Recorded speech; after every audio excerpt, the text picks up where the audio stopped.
Good evening. I'd like to call to order City of Lake Forest, District 67 Board of Education meeting for November 19th, 2013. May I have a roll call vote, Madam Clerk? Mr. Anderson? Present. Mrs. Fisher? Present. Mr. Schuler?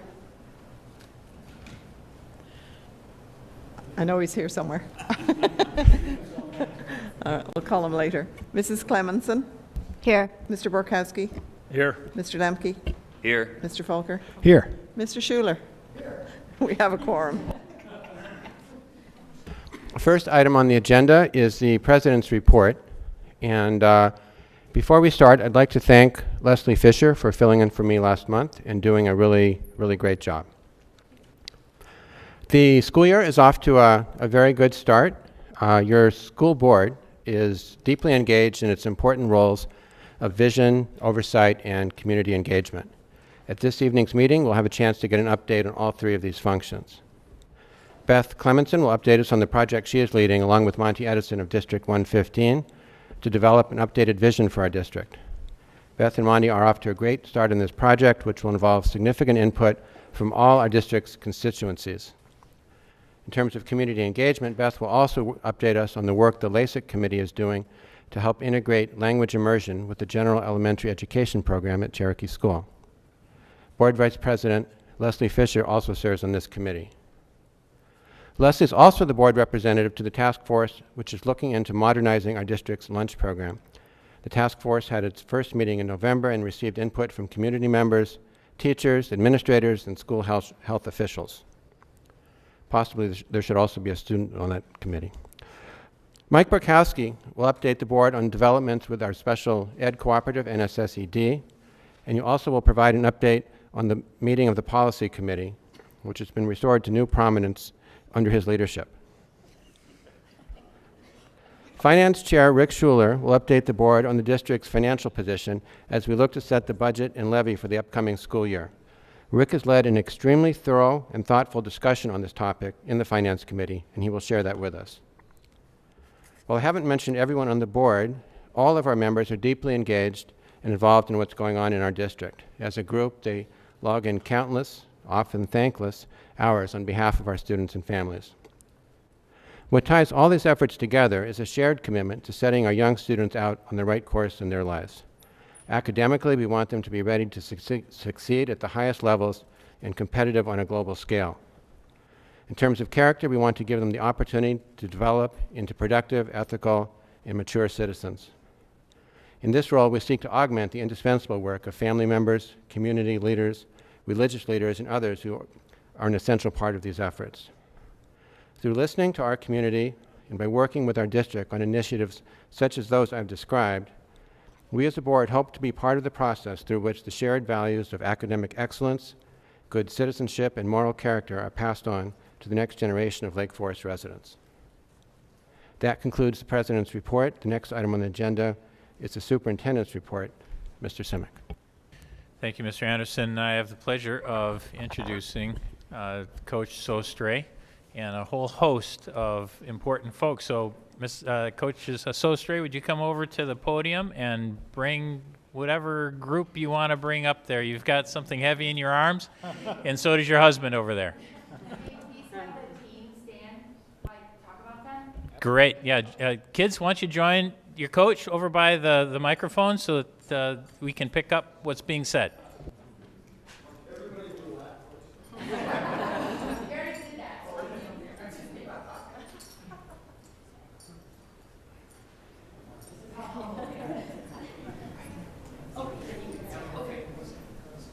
Girl.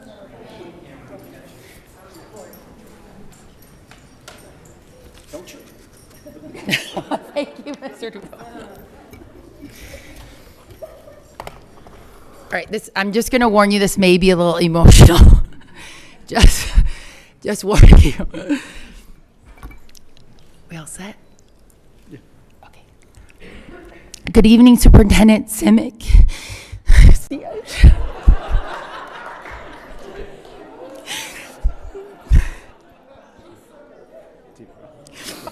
to give Coach Sostre a moment to compose herself here. We are lucky to have the most enthusiastic, the most kind coach in the country. Thank you.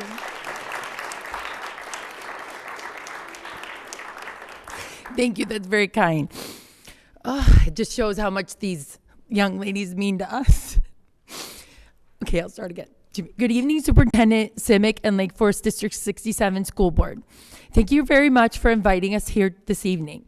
My awesome assistant coach, Coach Ivan, and our wonderful son, Benicio, and myself are extremely honored and proud to introduce you to our phenomenal Lake Forest Deer Path State Championship Girls Cross Country team. We could not be more proud of these young ladies who exemplify the meaning of teamwork and cooperation and have displayed this all season long. Each one of them represented their team, school, classmates, and community with toughness and pride. We have learned so much from these remarkable young ladies, and they always inspire us with their amazing dedication, determination, and teamwork.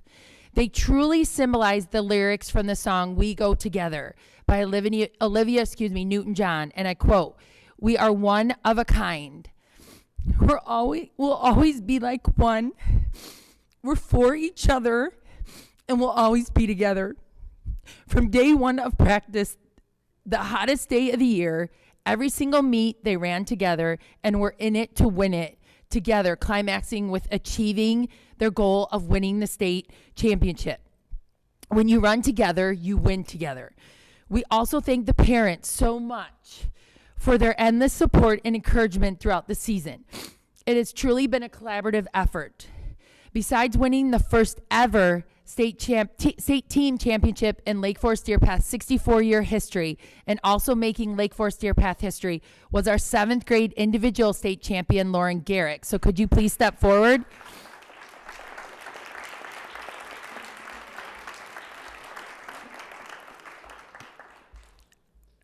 Lauren was also undefeated all season, and this is truly magnificent.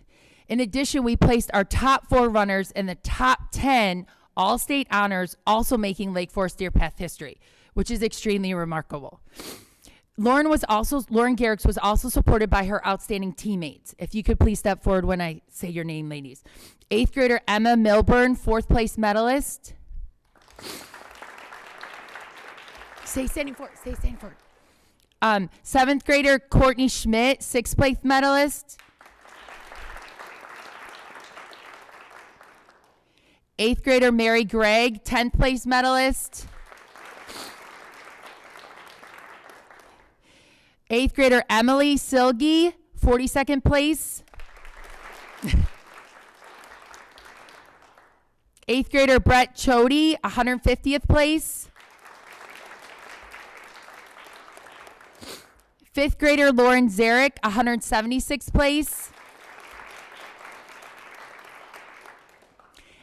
And our fabulous alternates, Jillian Buckhart, 8th grader Jillian Buckhart, 7th grader Paige Speed. And 6th grader Sydney Pettit.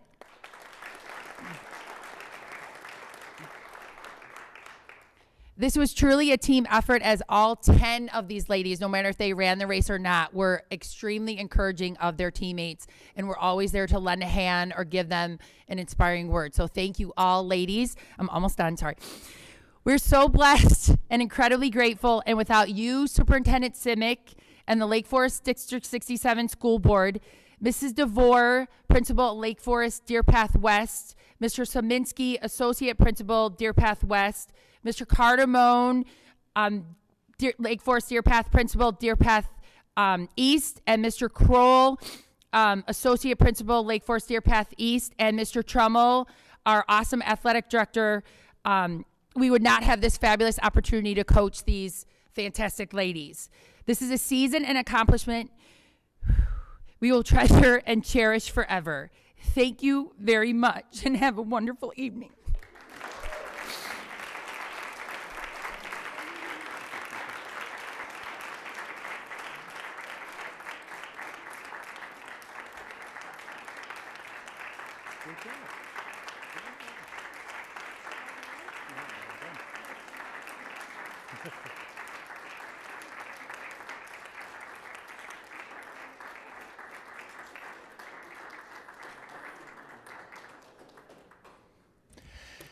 Well, kids, you are incredibly lucky to have such a kind and enthusiastic coach. She represents the very best of what the teachers of the world are to kids and to the sport. And we know without any question that she's much more interested in you guys as people and individuals. And your running ability is icing on the cake. And you see that every day. If you ever go and watch, you might ever want to see an exciting PE class, go watch Coach Sostre. I'm evaluated today, so I don't know about that. It doesn't matter what it is. It is the best day ever, every day. So we're so proud of you, so proud of our kids. Thank you so much for coming, moms and dads. We see you in the background. Everybody's bursting with pride. I understand you had a visit at the city council as well. It's a good tour here, right? Yeah, it's our final stop. Final stop. All right. Can I add Yes, a please. personal story? I was at behind Deer Path, where the baseball and football fields are, and I was about to coach my son in baseball, and I was talking to Ron Garrix. I don't know if you remember this, Ron. Lauren's father, and Lauren and a couple of your other teammates were running laps, and your dad was timing you. And I don't remember who the other girls were that were with you, I'm sorry.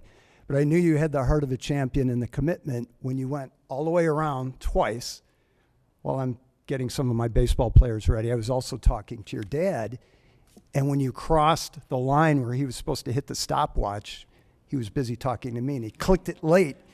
And you turned to him and you got really mad because you didn't know your exact time. And I tried to take the heat away from your father, saying it was my fault because I had totally distracted him. But I knew you were committed at that point. So there you go. Thank you. Thank you so much. Have a wonderful evening. Thank you. This is a huge Thank you very honor. much for coming. Thank you. Oh, and real quick, the trophy will be engraved with all these 10 wonderful ladies' names, and be on display at Deer Path in the trophy case just to the left of the front office when you go out the 7th grade side. So. And it bears repeating that this is the first state championship that Deer Path has ever won in the history of the school.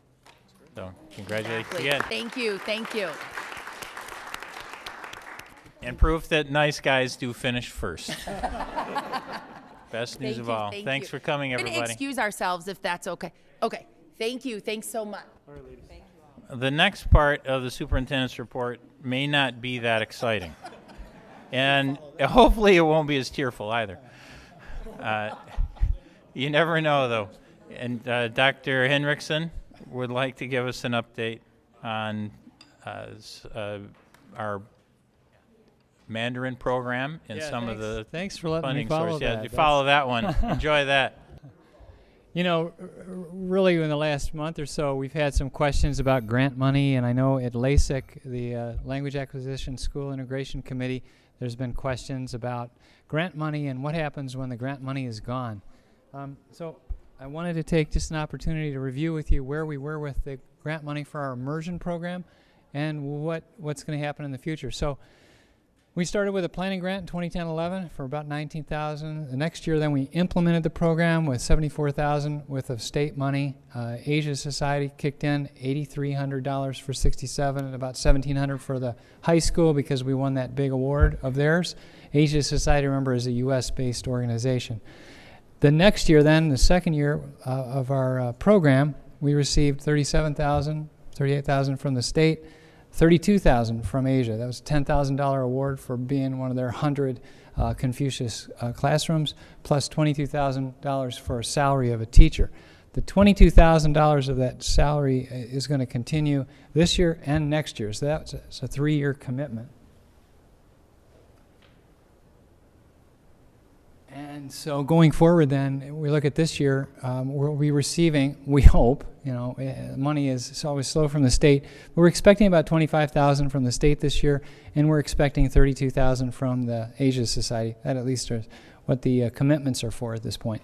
The following year, then, the Illinois State Board money is done. That was a 3-year implementation grant, but we will be getting another final year of salary money from Asia Society. So in the future, I expect that we'll get around $79,000 more on top of the, what was it? On top of the 171 that we've received. So that's, that's part of the story. The other part is then, what are the expenses? And I don't have this, these are really round dollars. Jen and Katie and the others are the ones that master that. But when we budget, this is pretty much what we budgeted for this year. One of our directors shares time. We estimate that it's about $30,000 of her salary to do the Mandarin work. She's also a science director. The purchase of materials now for 3rd grade this year, as the first year of the program in 3rd grade, is roughly around $8,000. And professional development is a big one. But professional development is also key to the grant. So when you write the grants, you say, wow, we're going to spend a lot of money on professional development. So that's not going to happen year after year, as you'll see. So this year, I expect we'll spend around $50,000 for the program. We're brought in about $57,000 this year in grant money. So we'll have a net gain again this year.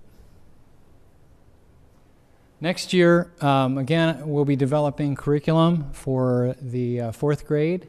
And so I expect we'll be spending about the same amount on salary for curriculum director.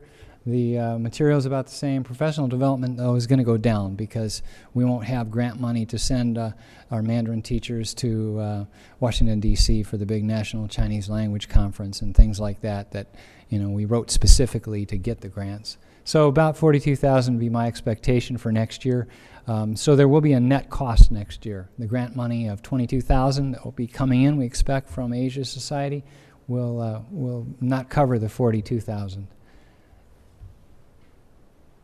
And then the following year and years after, the part-time curriculum director, I expect, will go down quite a bit because the elementary program will be done. We'll have our curriculum written. We'll have our assessments developed.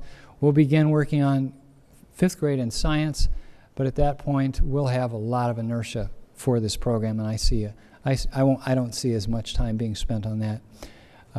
As well, we'll be hiring a science expert is the expectation. So somebody that was trained to be a science teacher that also is fluent in Mandarin. As you know, our hope is that we'll have 2 periods of immersion opportunity for the kids in 5th, 6th, 7th, and 8th grade. A language class and a science class. Again, that's the hope. There's obstacles there. We have to find the right person.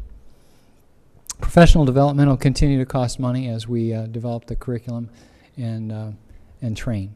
So, starting here in 2015-16, where we don't have grant money, unless I find other grant money, this program will probably cost around $27,000. Now, what you don't see here is salary costs.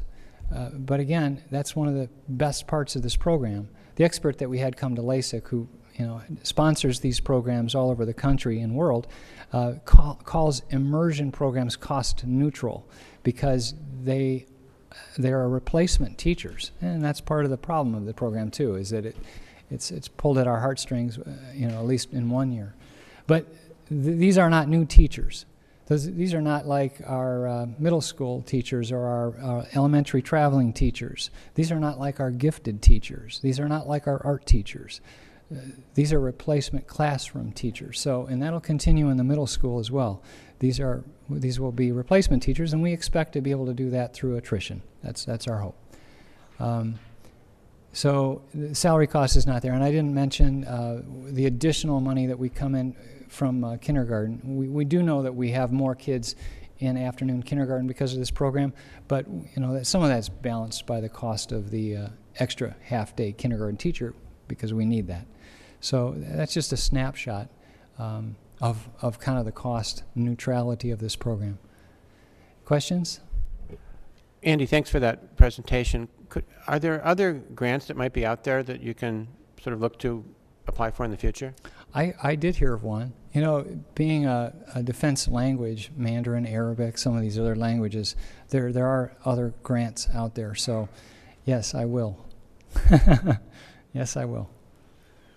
Are the materials that we buy, let's talk about K4. Yeah.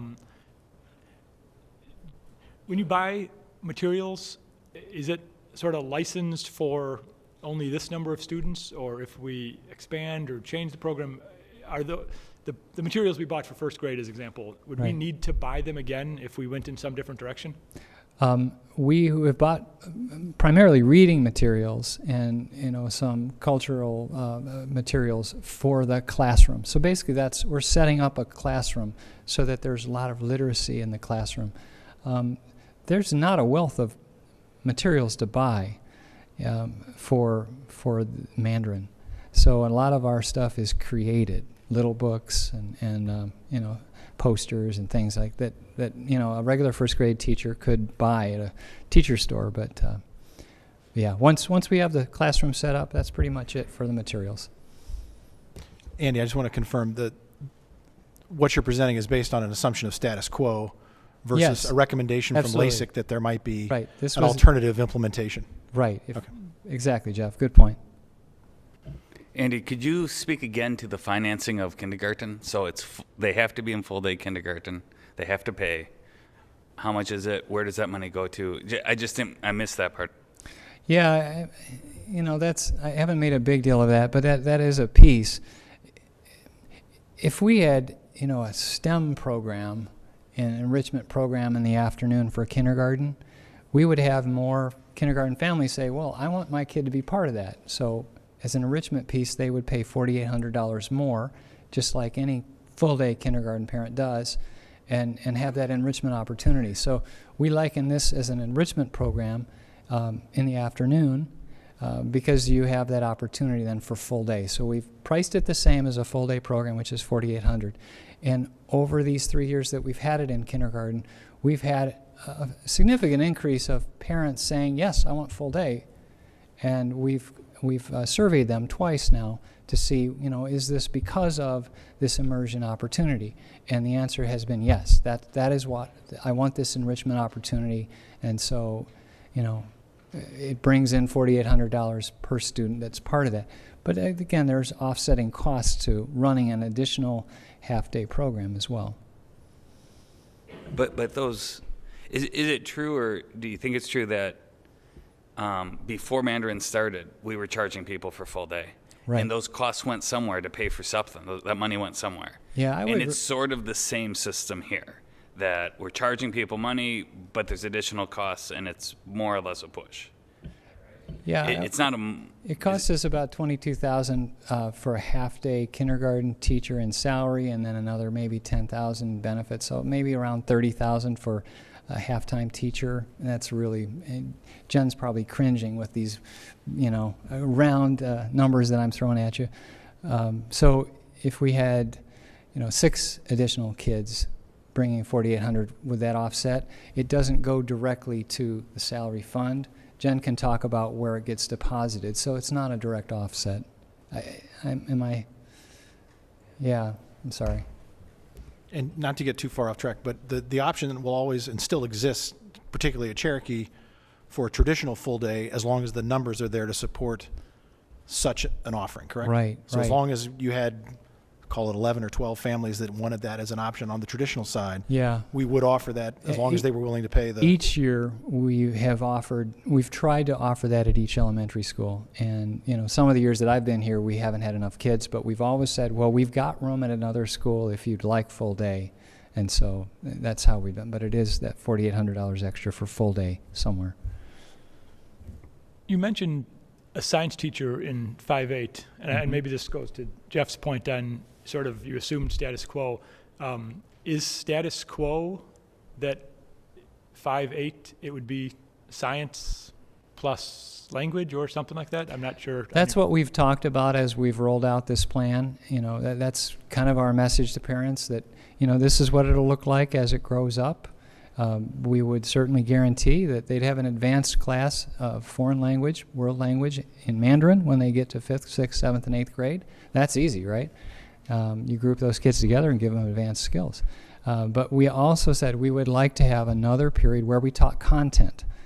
And at this point, at least, we've landed on the content of choice would be science because it's universal and it's a lot of vocabulary, which is tricky, but we're doing some work in the elementaries with the science curriculum. The Mandarin teacher is teaching some of the same vocabulary that the kids are getting in the pull-out program. So we're trying to lay the groundwork for that to be successful for kids. But again, this is the status quo. So this is where we've been going. It doesn't mean that this is where we land. And has there been any discussion around the ongoing potential net cost, well, whether that's covered just from the district coffers or whether there's an expectation of those participating in the program paying to play, for lack of a better term? Well, we do the pay for play in kindergarten because it is an optional enrichment, because our program here is a half-day kindergarten program, but our program for first grade is a full-day program. And if we went that route, we'd probably have to look at all of our other programs too, like the gifted program, the art program, and I don't think that's the direction we want to go. We kind of look at it in terms of, here's the school day, we're going to give you an education within this, and it is free public education within that time frame. Thank you, Dr. Hendrickson. Thanks.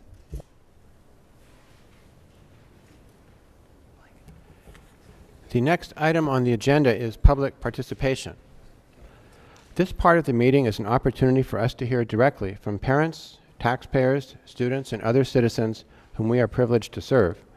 It is also an important opportunity for community members to address the board directly. Issues and concerns raised during this part of the meeting are very important to us. Accordingly, they will be taken under advisement so that a proper response can be made in a timely fashion.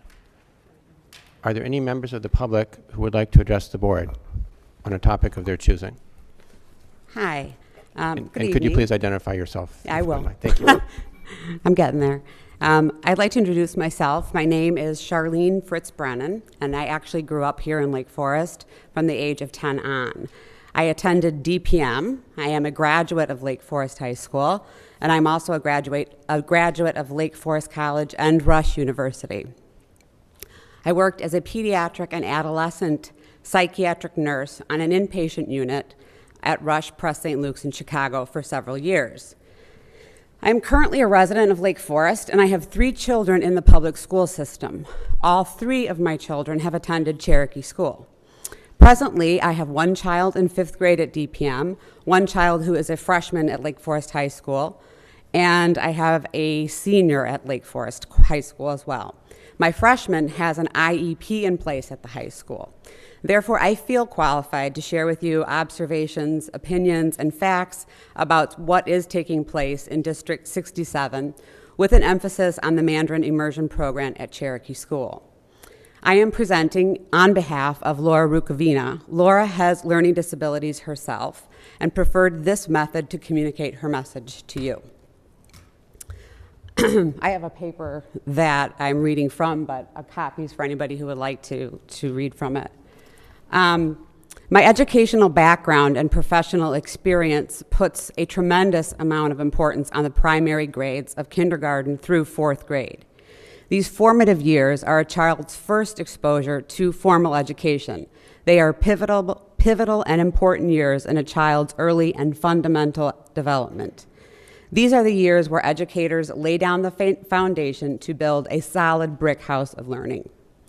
Roberta Michinik-Golnikoff, PhD, a professor of education at the University of Delaware, and the author of numerous books, including Play Equals Learning and Einstein Never Used Flashcards, supports the theory that play is the primary vehicle children use to explore their world, learn critical social skills, and grow emotionally. The purpose of kindergarten and 1st grade is for a child to integrate into a classroom environment. They learn to function and get along in a large group. Children learn how to take turns, to delay gratification, and to accept failure. These years are imperative in the process of developing a child's emotional well-being, and it teaches them lifelong coping skills. These positive early learning experience then gives a child the confidence that they need, a positive self-image, and a strong sense of self. The curriculum at this level is fundamental for a reason. A child is assimilating and integrating new behavioral expectations. For many children, this is their very first time away from home for any extended amount of time, and it's their first time acclimating into a new and formal learning environment.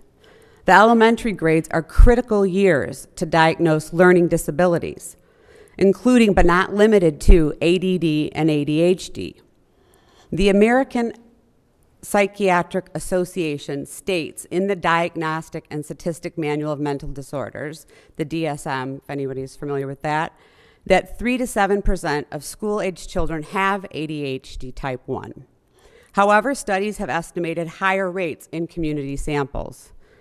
Dr. Howard Gardner of the Harvard Graduate School of Education is the originator of the theory regarding multiple intelligences. This is a well-respected psychological theory directly related to education. It is used to decipher and nurture what special qualities or intelligence a child has. Is he or she creative, athletic, analytic, artistic, introspective, or linguistic? The theory strongly encourages teachers of children in the primary grades to utilize several methods to teach children, such as music, plays, stories, and fantasy play, to name just a few. The question Laura poses at this point is, how could a language immersion program such as the one at Cherokee meet these primary needs, diagnose and treat learning disabilities, utilize multiple teaching methods to address multiple intelligences? Laura questions, does integrating the immersion program with children not in the immersion program meet these needs? Laura has personally observed her own children become victims to an inferior educational experience, where their needs are not being met due to the overwhelming demands of the Mandarin program at Cherokee. Instead, it seems the children are being divided by the program. An elitist milieu has been created, an us versus them mentality. The school should feel united and school proud. This program is breeding contempt and a sense of inequality. Worse yet, the children's basic needs are failing to be met.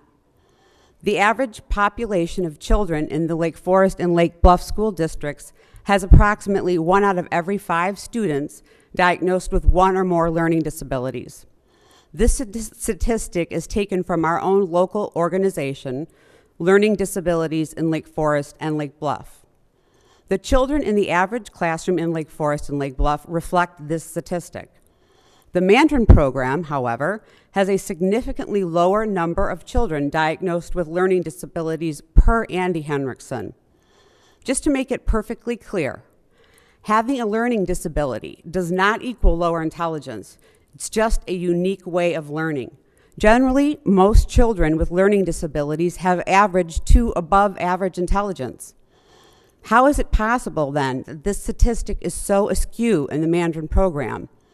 If this program is supposed to enhance a children's ability to learn by creating new complex pathways in the brain, why is it the school district has developed a program just for the Mandarin students to get additional assistance with math before and or after school? Our tax dollars are paying for this extra program, and it is not offered to all the children in the Cherokee student body. Laura personally knows of at least 20 people who hire tutors for their children for math. These families have to pay for these tutors out of their own pockets. Tutors are not funded by the Lake Forest Public School District. The phenomenon of the Mandarin children needing extra help in math seems to contradict the philosophy of an immersion program itself. Ironically, on a side note, but directly related to this issue, when a child is placed on a federally funded individual education plan, an IEP, one of the first steps to help a child become more organized is to remove the child from the foreign language that they are enrolled in. Originally, the Mandarin immersion program was never voted on by the tax-paying citizens of Lake Forest or the Board of Education. The grants for this program are coming to an end, and we, the taxpayers, will have to foot the bill if this program is to continue. Laura states she does not endorse this program in the future, and she strongly believes, as do I, that the citizens of Lake Forest should be made aware of this impending use of their tax dollars. This program is counterproductive and quite possibly detrimental to the future of our children. Therefore, we are dynamically opposed to it. Thank you for your time. That was respectfully submitted by Laura Rukavina and Charlene Fritz-Brennan. Thank you very much for your presentation, and I know that a lot of thought went into it. Could I ask you a question? Yes, of course. Do you think an language immersion program can be successful in a public school setting? I think it's so brand new that there needs to be a huge body of evidence for it for me to say whether or not could be successful. What I do know is that the programs that are successful, that are language immersion, are generally programs that have that language around them, such as in California, like in the southern parts of California, where there are a lot of Spanish-speaking communities, and they have a Spanish immersion program, then it's successful. But generally here, they're speaking it for a limited amount of time. It doesn't relay. Thank you.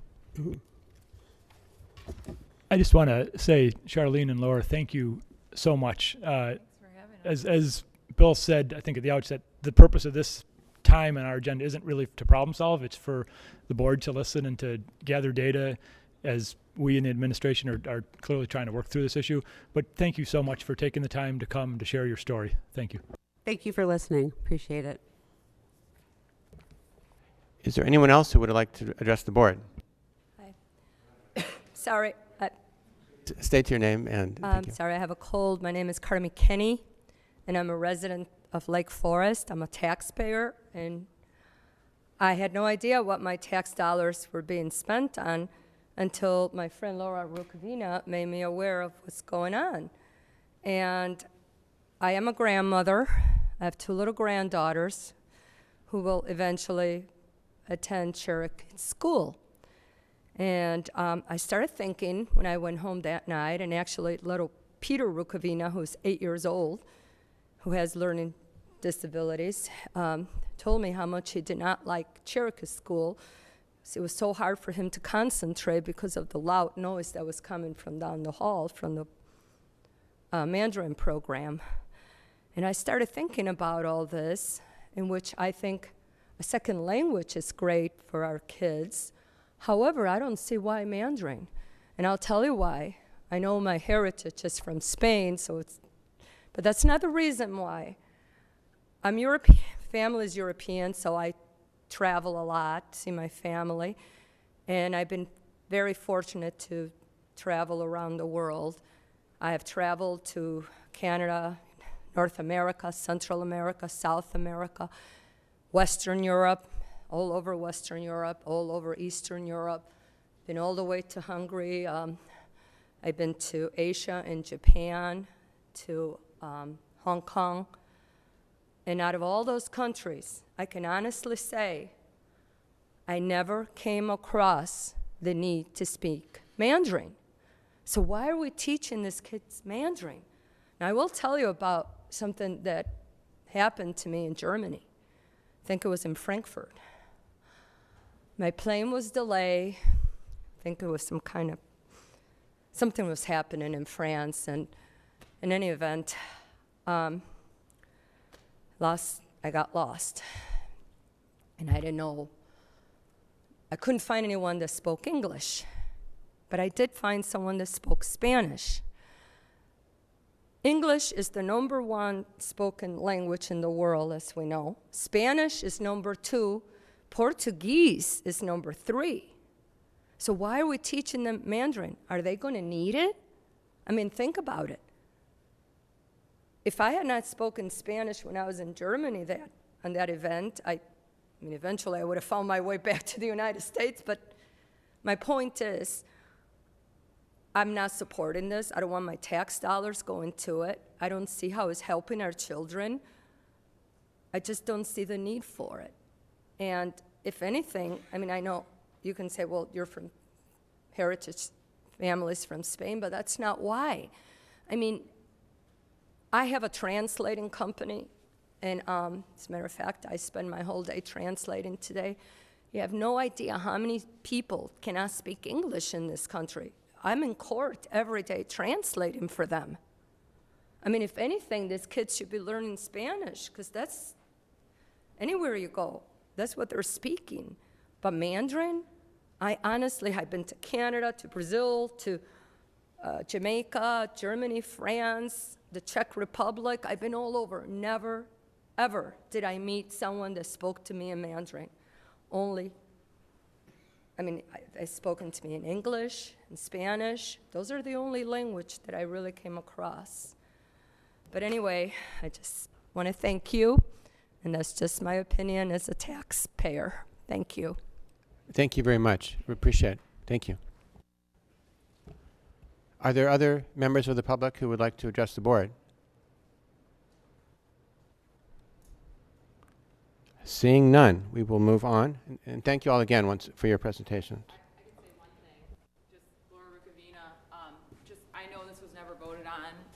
It was verbally voted on with the board. We don't know what was voted on. I want the board to consider the impact of children transferring out of Cherokee because of the problems. And I want you to consider when we do put tax dollars into this, if children are going to be bused into Cherokee, then my children should also be allowed to be bused out of Cherokee. And if tax dollars go into this and kindergartners and first graders are immersed in Mandarin, and Mandarin's not a fit for my family, I'm sorry. We play World War M at home. But there's no language currently offered for my child. And as a taxpayer, I'm just shocked this is happening right now in Lake Forest, shocked. And for us at Cherokee, in the Cherokee School District, to have to wait year by year to decide what the administration is going to do with us is not fair. And I have a lot of anxiety, and I don't know where my children are allowed to go to school next year. I don't have a permanent transfer out of Cherokee. My son's needs, basic needs, were not being met. He was miserable there. He was crying every day to me. I mean, it's just so unfair, and it's a public school. So just please take that into consideration, and just the fairness of it all. If you're going to use taxpayer dollars, even $1 more, $1, it needs to be equal among all. That's just what we do in this town. The LDA does that, the Spirit does that. We don't grant anything to the schools unless it helps all the children. So why would we do this now? It's mind-boggling. It's senseless injustice for children. And also, I know for a fact that the administration did not tell new parents that were going into Cherokee that their children would be shuffled around from class to class, and that's just, it's wrong on so many levels. So, okay. Thank you. Thank you very much. And Mike, I think you're going to have a chance to work on this issue some more, so much appreciated. Thank you. Seeing no others, we will move to reports and discussions. Mr. Simic. Thank you, Mr. Anderson. And I'd like to begin with our assessment report. Lauren Fagel.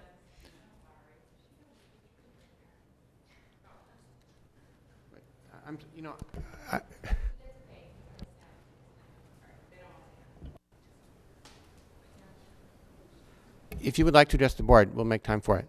Absolutely. We would like to hear it. We are asking people to stick to the 3 minutes, but you're welcome to speak.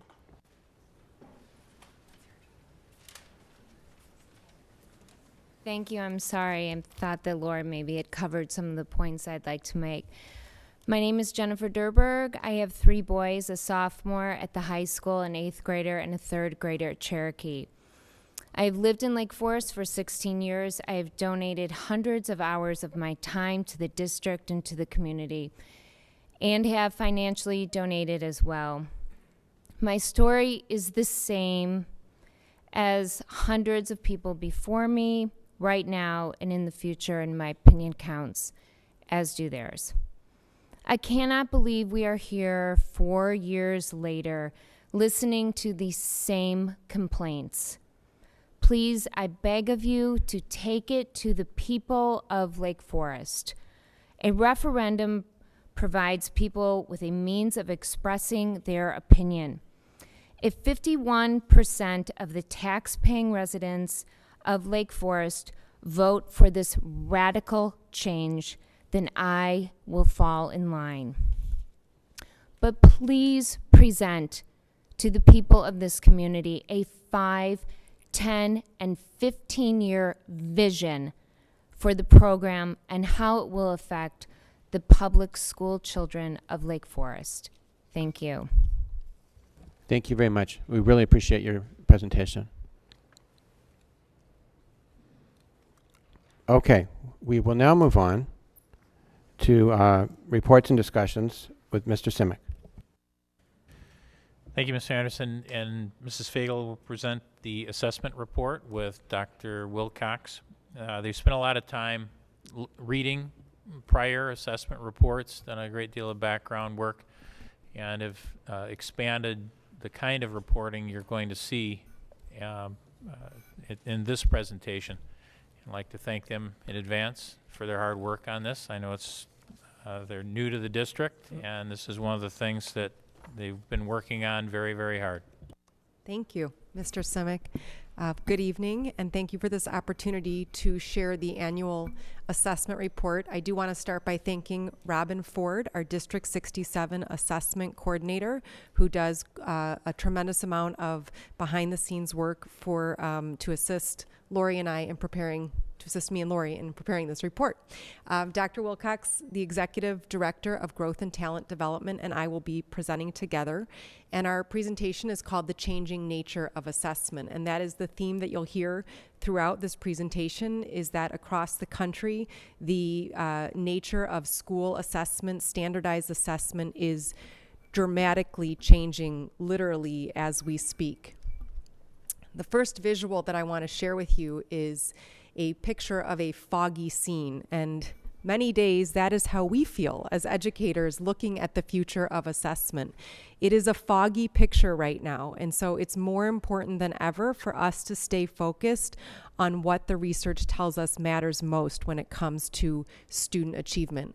If you look closely at the picture, though, you will see in the distance 2 lights, and so there is a light at the end of the tunnel that keeps us going, and again, that is our professional use of the research that tells us what is best practice for raising student achievement.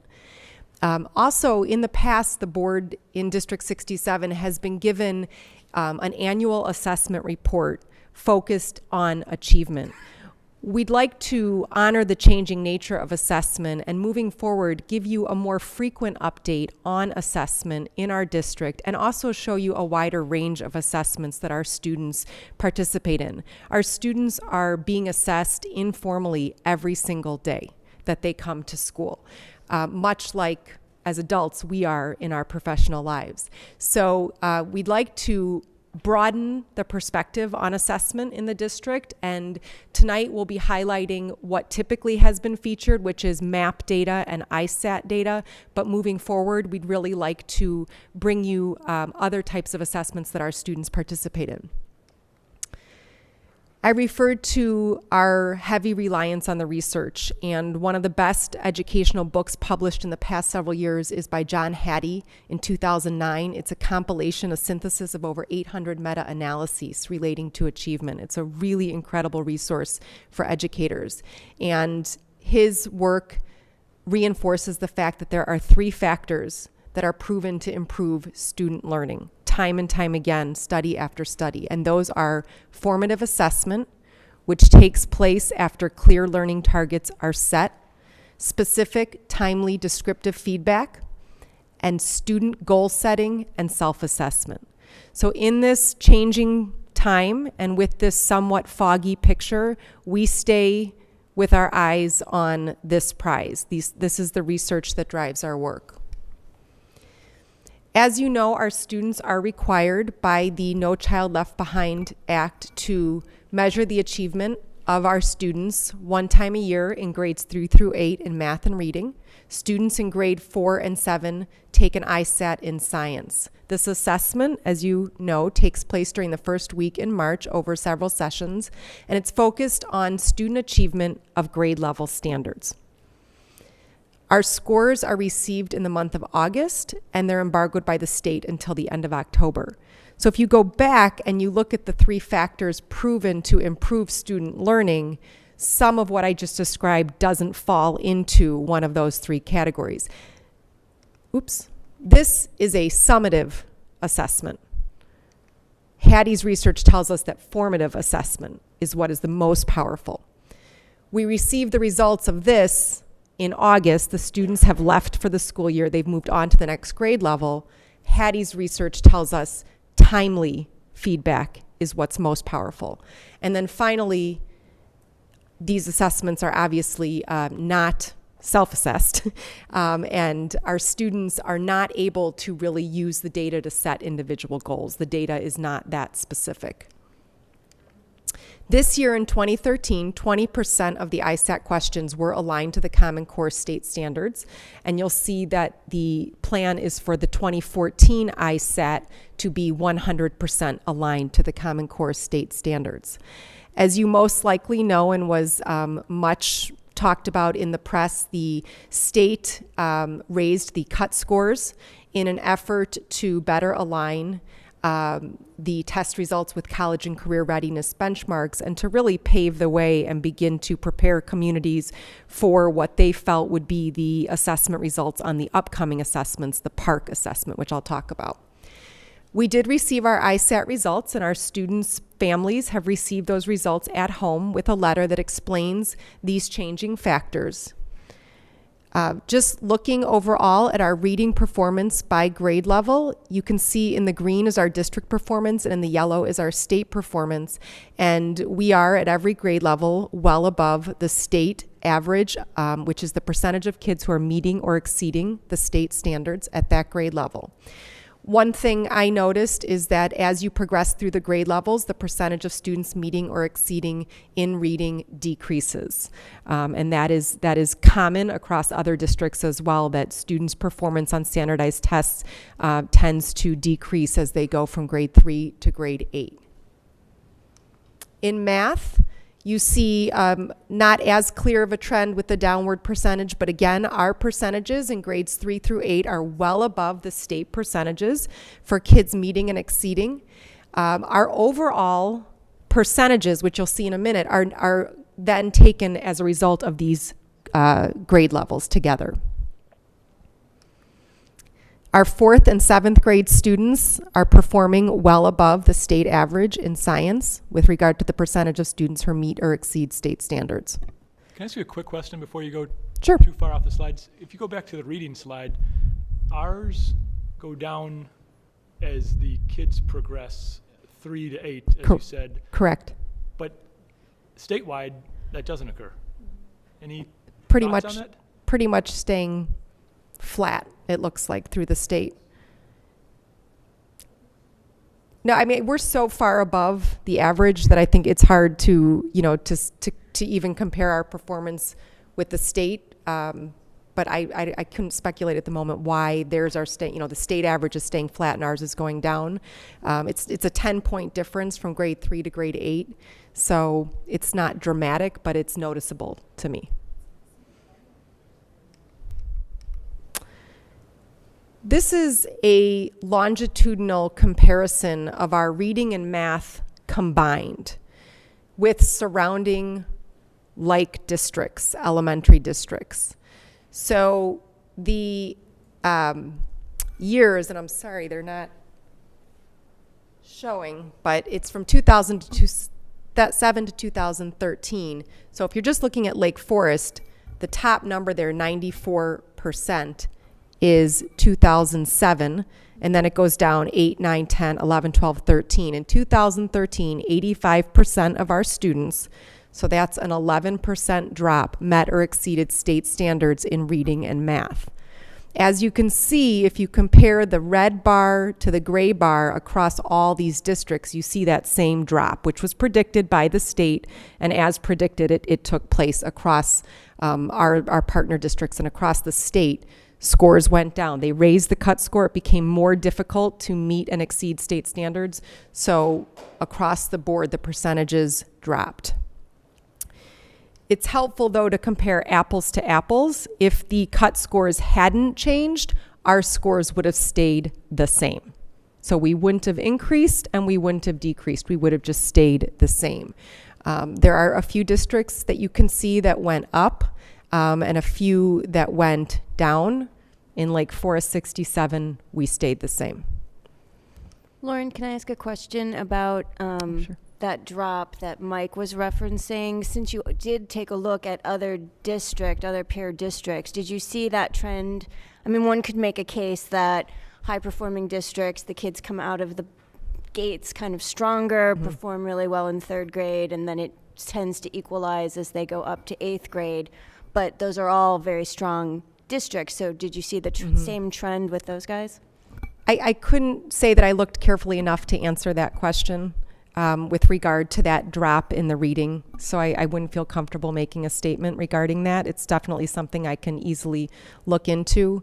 Part of me as an educator knows that our youngest children are often the most eager to please and the most enthusiastic and are willing to give it their all on that standardized test. Certainly when we get up into the middle school in the 7th and 8th grade, it becomes harder and harder, and even more so at the high school, to motivate students to perform on an assessment that doesn't impact them personally.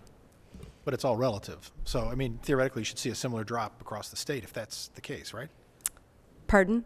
I think it bears going and looking into more of the data because, frankly, I find that result very disturbing. The drop in reading? Well, and relative to everything, relative to the state and potentially it just. Oops. Well, they changed. They present an opportunity for us. I just think we need to go look into that level of data. I know you don't have it with you, and I'm not asking for it, but. No, absolutely. I mean, our drop, even though all of the surrounding districts dropped, doesn't change the fact that it dropped. No, I'm not talking about the drop. I understand why it dropped. The question is, are they seeing drops from third grade to eighth grade that are relative to what we're seeing in our numbers? Because if they aren't, we need to use that as a way to understand why that's unique to our district. Mm-hmm. Absolutely. The point is it's all relative, and if the state is staying flat and we're declining, that could possibly be telling us something. And if it was going up over those years, it'd be a positive sign of our classes. But if it's going down, it warrants some kind of explanation. Agreed. Yeah. Agreed. One of the frustrating aspects is as we continue to investigate, this assessment's about to change on us. So the game is changing right before our eyes, but it doesn't mean that we wouldn't look into why our students are performing lower at each grade level. This piece of data is particularly something that we need to look more closely at, and this is a very clear achievement gap on the 2013 ISAT between students with IEPs and students without. So the gray bar represents the percentage of students with IEPs that are meeting or exceeding state standards in reading. The orange bar represents the percentage of students without IEPs who are meeting or exceeding state standards. That is a significant gap and an area that we are starting to look very, very closely at. What would you like it? I mean, I know you'd like it to be even. I'm still being educated on IEPs and special ed.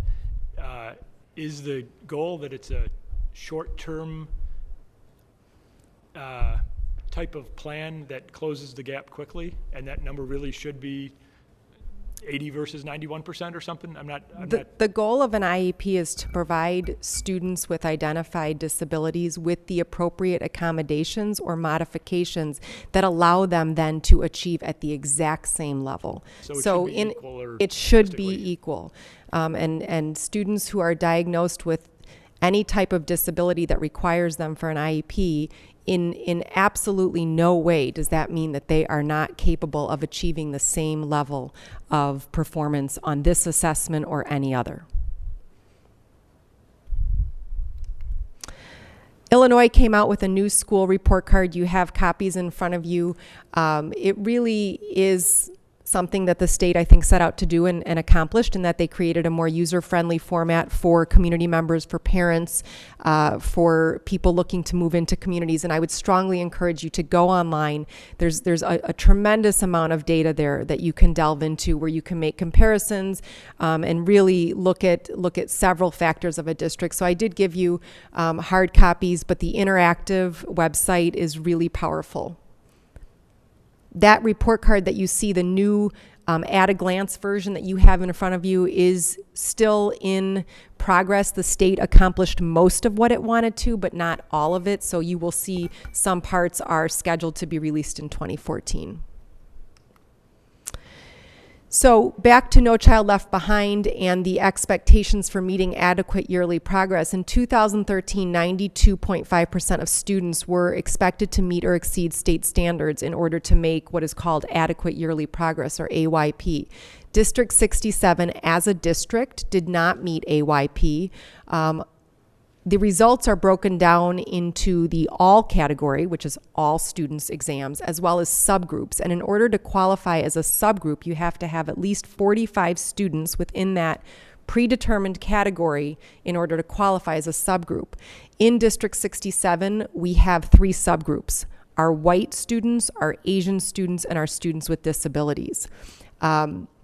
With regard to AYP, we missed what is called safe harbor, which is a way to make adequate yearly progress without hitting the 92.5%. We missed that by approximately 2%. And in our students with disabilities subgroup, we missed safe harbor by between 6 and 12%, depending on if we're looking at reading or math. And again, just to remind you, the definition of safe harbor is that if the subgroup fails to reach its proficiency performance target, which is 92.5%, but it reduces its percentage of students not meeting by 10% of the previous year, it has then made safe harbor. This is the first year that District 67 has not made AYP. Lauren, I'm sorry. Sorry to interrupt you. That's okay. I noticed that one of the schools came a lot closer to hitting that 92.5%, and all of the other schools missed it by quite a big percentage. Any theories or ideas on that? We've talked a lot about that within our cabinet team and our administrative team, and it really doesn't feel in any way right to be able to identify any particular reason, because we're looking at across the state, the learning didn't change. The benchmarks for meeting and exceeding changed. So it's possible that previously, when all of our schools were meeting, they might have only been meeting by a little bit. And now that the cut scores changed, students who were in grades 3, in those grades, perhaps didn't meet now under the new guidelines. There are just so many factors that go into a student's performance on these 3 or 4 days in a week in March. It just doesn't feel professionally right to point to any one reason. School leadership, school life, student background, all of those things are part of the complex life of a school. And so we did notice that same thing. We just don't feel we can point to any one specific reason with any type of validity.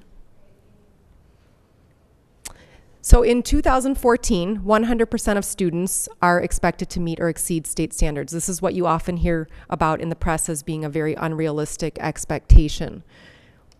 As I said to Rick, we're in the middle of a game that is just changing as we speak. And so while 20% of the ISAT was aligned to Common Core this year, and 100% will be aligned with the ISAT next year, meaning 2014, April, is the last year scheduled to administer the ISAT. So we really have to kind of manage where we invest our time in terms of learning and with our students. And Dr. Wilcox is going to talk about our MAP assessment, which is something that has been in the district for a long time and will, we think, continue to be a valuable tool in the district. It's also a much more efficient assessment.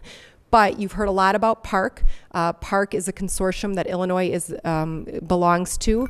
It's one of 2 major consortiums in the country that is developing what they call next generation assessments. I did provide you this evening with some hard copy sample assessment items, and they really do give you a good idea of the level of work that our students will be asked to accomplish at the grade levels in reading and math. And I'd also encourage you to go online to PARC and see additional assessment items. The plan, and I say it's the plan because things are changing all the time in our state, but the plan is to move to a growth model where schools will be evaluated not any longer on a moment in time, a cohort of students, and then the picture of that students is gone, and the next year it's a different group of students. Instead, it will be looking at the same students making 2 years of growth. Depending on how much growth they make on these PARC exams, each student would be assigned a point value for how much growth they made, and that's how schools would then be evaluated. So they are moving in the direction away from the one snapshot achievement to a growth model, but there is still a lot out there that leads us to question the ability of PARC to come to full fruition as it's stated it will. And I will now have pass the microphone gladly to Dr. Wilcox. Hi. Okay, I'm going to talk a little bit about NWEA, which is the MAP test. Oops. Right, sorry. Technology. Thanks. You want to press that? Got it, thanks. Okay. What I wanted to do was just sort of share with you the differences between these 2 tests. Lauren talked a lot about the ISAT.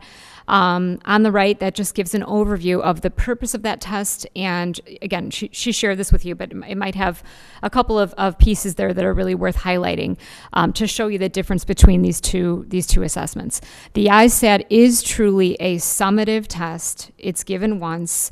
And it's really important to mention, she shared that it's a grade level achievement test. It has a ceiling. So 3rd graders take a 3rd grade test in the spring. They get the results in the fall of 4th grade. MAP, on the other hand, does not have a ceiling. It's an interactive test that adjusts to every individual student. Based on how you respond to a question, it'll give you a more challenging question or a question that's slightly easier. It's computer-based. Lake Forest has gone through with the changing assessment pieces that all districts have struggled with. MAP is one that Lake Forest, and for those of you that were on the board for a while, you know, it's a test that Lake Forest was not sure how they wanted to proceed with MAP. MAP is optional, whereas ISAT is mandatory. So just like other assessments have gone through the changes, for several years, MAP had a version that was completely aligned to Illinois standards. So that made sense for Lake Forest. When Illinois standards were our standards before Common Core, it made sense to administer MAP to see how our students were growing and achieving in relation to Illinois standards. A couple of years ago, with the creation of Common Core, MAP, of course, wanted to make sure, NWEA, that they were adapting based on these new standards. And Illinois had 3 options in 2012. You could keep your Illinois version. You could choose a version that was mixing some Common Core with Illinois, or you could go to straight Common Core. At that time, the straight Common Core version was still in production. Lake Forest made the decision to go with Common Core, knowing that that's the direction that our standards were going. And during that first experience, I think it was probably for, over a course of a year, they were still adding test items at certain levels of this test. So there was some concern about scores and how, did we have confidence in this test? Well, MAP has since really, gotten many more test items into their bank. We now have used the Common Core version for 2 straight years. We did it fall of 12 and fall of 13. And what's very nice about NWA is they give districts a lot of choice, unlike ISAT, where there is no choice.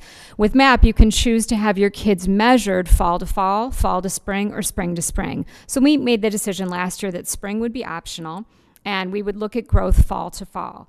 That does give us a snapshot of student growth, but what it doesn't do is allow teachers to see how much their students grew over the course of the year, because these students they're now in another grade level with another set of teacher when their next set of scores are received.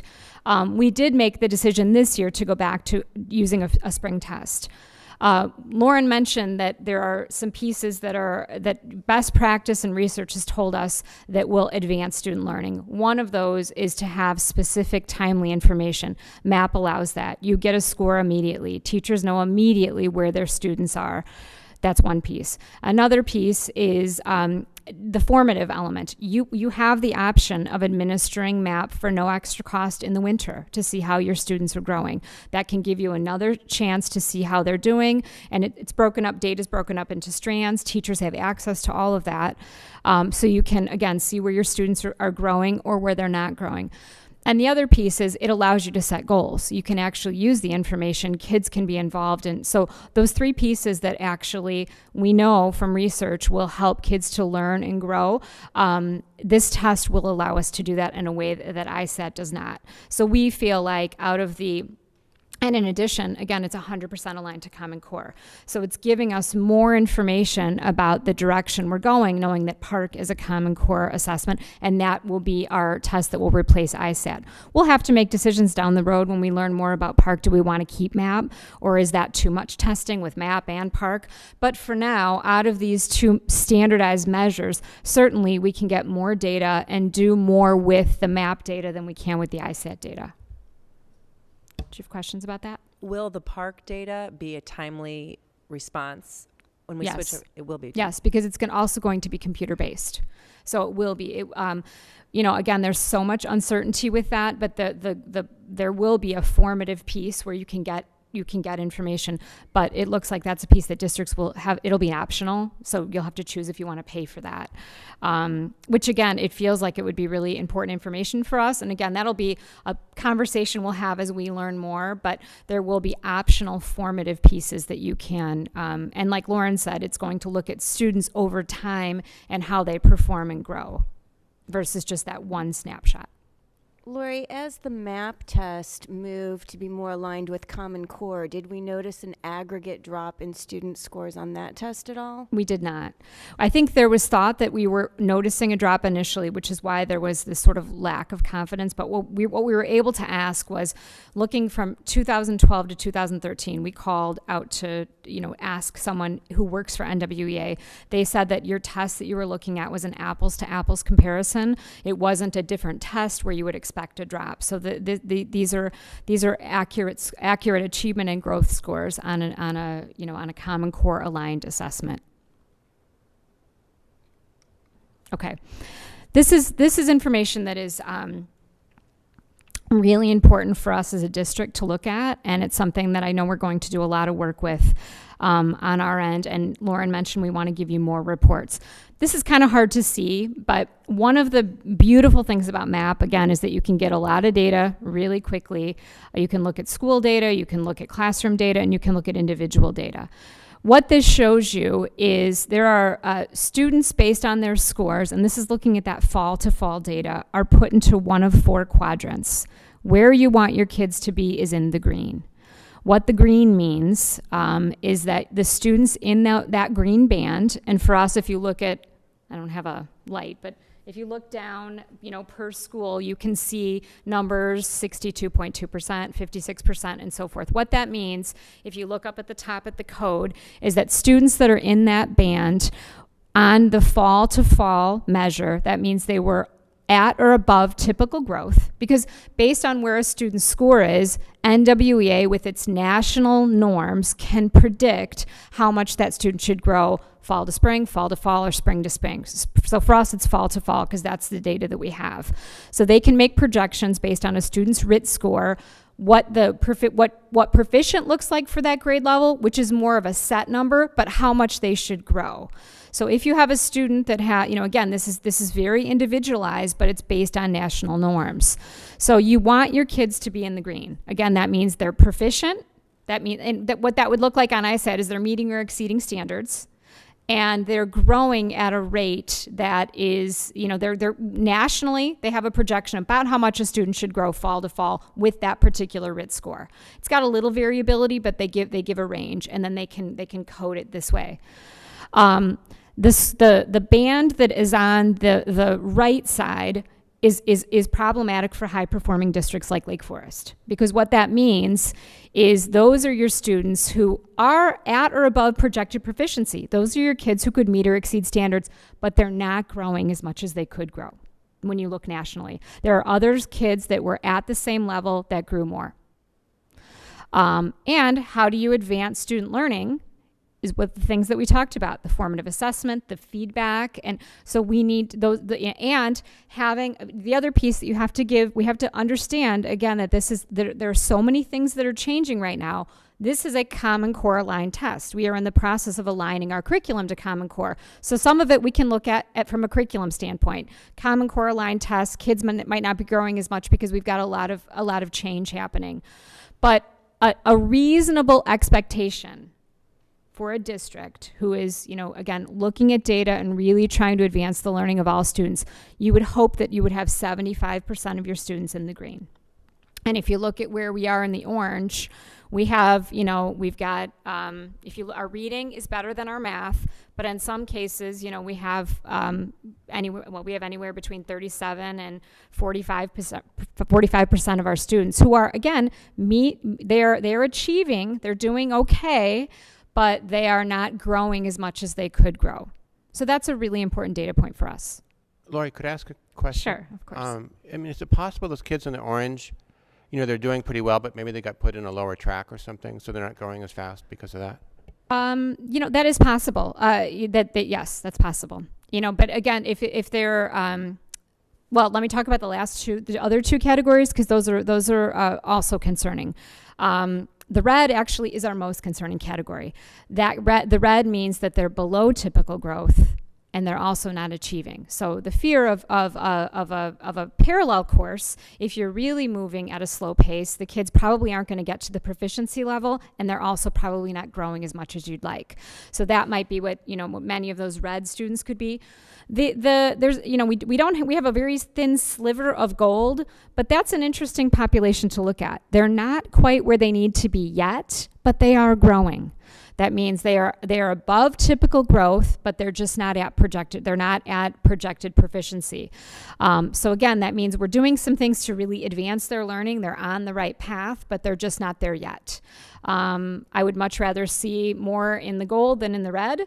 But again, for a high-performing district, really what your greatest challenge, and you can look at it from the way that this is laid out for you, is that orange band on the right is something that we really want to shrink. Of course, we want to shrink the red as well. We want to grow the green as much as possible. And so that's that. And again, this data allows us to really look at how much our students are growing over time in a way that ISAT does not at all.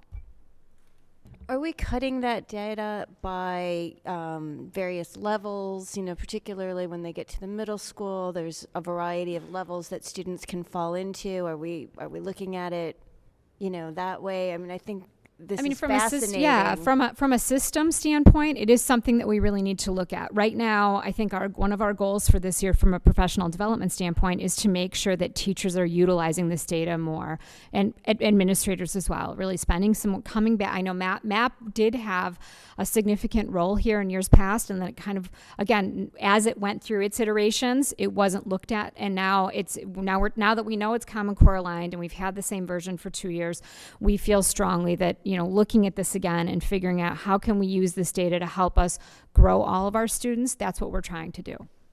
But yes, absolutely, looking at it from all aspects. What programs are we, if you have kids that are in an intervention, you can use this data to see, are they growing? Did it work? So it's got a lot of potential, and it certainly is our best standardized data right now that can give us the most information. Okay, this is just the whole idea of a growth mindset is something that we've talked about with new staff. We've talked about this in a variety of places this year. We feel really strongly about this. What we want is we want to empower our students and our faculty to know that we want all students to grow. Nothing about this is fixed. Having these clear learning targets and giving kids the tools to get there is what we're all about. So we don't want anyone to feel that they're stuck, and we just feel like this quote is something that we're trying to live by, and it sends our message.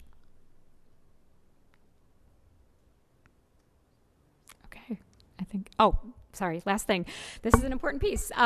What are we going to do next? Because we shared this data with you, and really, this is what matters most. What are we going to do with this data? Certainly, ISAT and MAP, as we do more with aligning our curriculum to Common Core, there's going to be a change. Our kids are going to perform better and achieve at a higher level on assessments when the work of the day is going to be in line with these assessments. So that's a key piece. Another part is really making sure that we have clear learning targets for every course. If kids are going to grow, they need to know what they're growing towards. Where are they going? Where are they now? Where are they going? And then they need tools to get there. So that's another important piece for us. Giving formative assessment and feedback on a regular basis is so very important to advance student learning. We're working with the faculty on that and really making sure that becomes embedded in our practices. We want to use data to inform instruction. This won't happen magically. We need to spend the time with the data, ask those questions, and really look at what's working and what's not working. And again, professional development is key. So with administration and teachers, we want to make sure that we do our work. We are in the business of learning. We need to keep learning so that our kids can continue their learning as well. Okay, that's our presentation. It was nice, smart to bring her with. Thank you. That was an amazing presentation. Yeah, we asked a lot of questions during the presentation, but the board members have others. I just want to say thank you again to reiterate what Bill just said. I thought this was really a fascinating presentation, and both parts of it. It certainly is eye-opening, as you pointed out, like the IEP achievement gap and how to use this data. And I just am thinking, as Beth asked, how do you start slicing and dicing it, but whether it be for special ed or for tiered intervention, or frankly, even looking at Mandarin and how world language programs start, I really do think it's pretty interesting information, so thank you for sharing it. Sure. I would also like to say, in addition to all the work that you put in certainly to preparing this and doing the research here, one of the more important things that you're working on, I know, but what both of you work on is very, very important, but working on the full alignment of our curriculum will lend itself to so much more success with this, as you said, and I know that that's something on the forefront for both of you, and I appreciate your time and the engagement that you've made already with the staff as we work on that. Thank you. Hey, I have one quick question too. I know that the test has changed this year. You know, the cut scores changed and all that. Going forward with Park, are we going to see another change in terms of relative, in order to be able to compare progress year over year over year over year and start collecting that data so that we can use it to continually improve? Are we going to have to wait 5 more years when Park comes along to get enough data to? They'll develop an apples to apples comparison, so districts can do like what we did this year, and you'll see in some of the assessment items, it shows even how they're scored. The scoring is much, much more complicated than it was on just straight multiple choice, yes or, right or wrong, that's it. All sorts of point values assigned to students for parts of questions, but they are planning to determine, to give districts across the country that opportunity to compare so that you don't have to start over in 2014. And I just, Mike, your question is kind of where do we begin? And we begin by honoring the work that's been done. And I want to make sure that that's clear that there is so much high quality work that's been done, not only in the recent past, but for decades, and very, very talented professional educators in the district who have been on this, and the type of best practices we're talking about, they're happening. We're more looking at as a system. How do we really make them systemic and make sure that our every kid, regardless of which school, which building, which teacher, which IEP or not, every single student is getting access to that same high quality. That's where our focus is. Thank you. Thank you.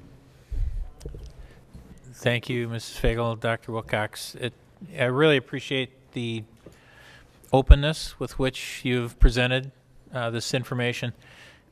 Lake Forest is, by any measure, one of the highest achieving school districts in the entire nation. And the presentation that we've just seen is an indication that we have a lot of ambition to get even better, because the direction of that is that all kids, not just some or most, but all kids, that we expand the learning opportunities for every kid, and you treat every student, I think the parents in the room, the expectation is, look, I want my kid to be just as stimulated as every other kid. And so you challenge kids, you stimulate them, you do the same thing with your staff. And so what this demonstrates is these are opportunities for us to get even better than we already are. So thank you very much for that. And now we've got another very important presentation, a significant two-way communication device for us, a long time in development and beautiful in appearance, the new website. And I'd like to commend Mrs. Whipple, before we begin, on the expertise and the skill with which she has executed an incredibly complex process. I think of the many things that you do well, frankly, I think these large processes that have a lot of stakeholders involved and a lot of possible outcomes are the things that you do best.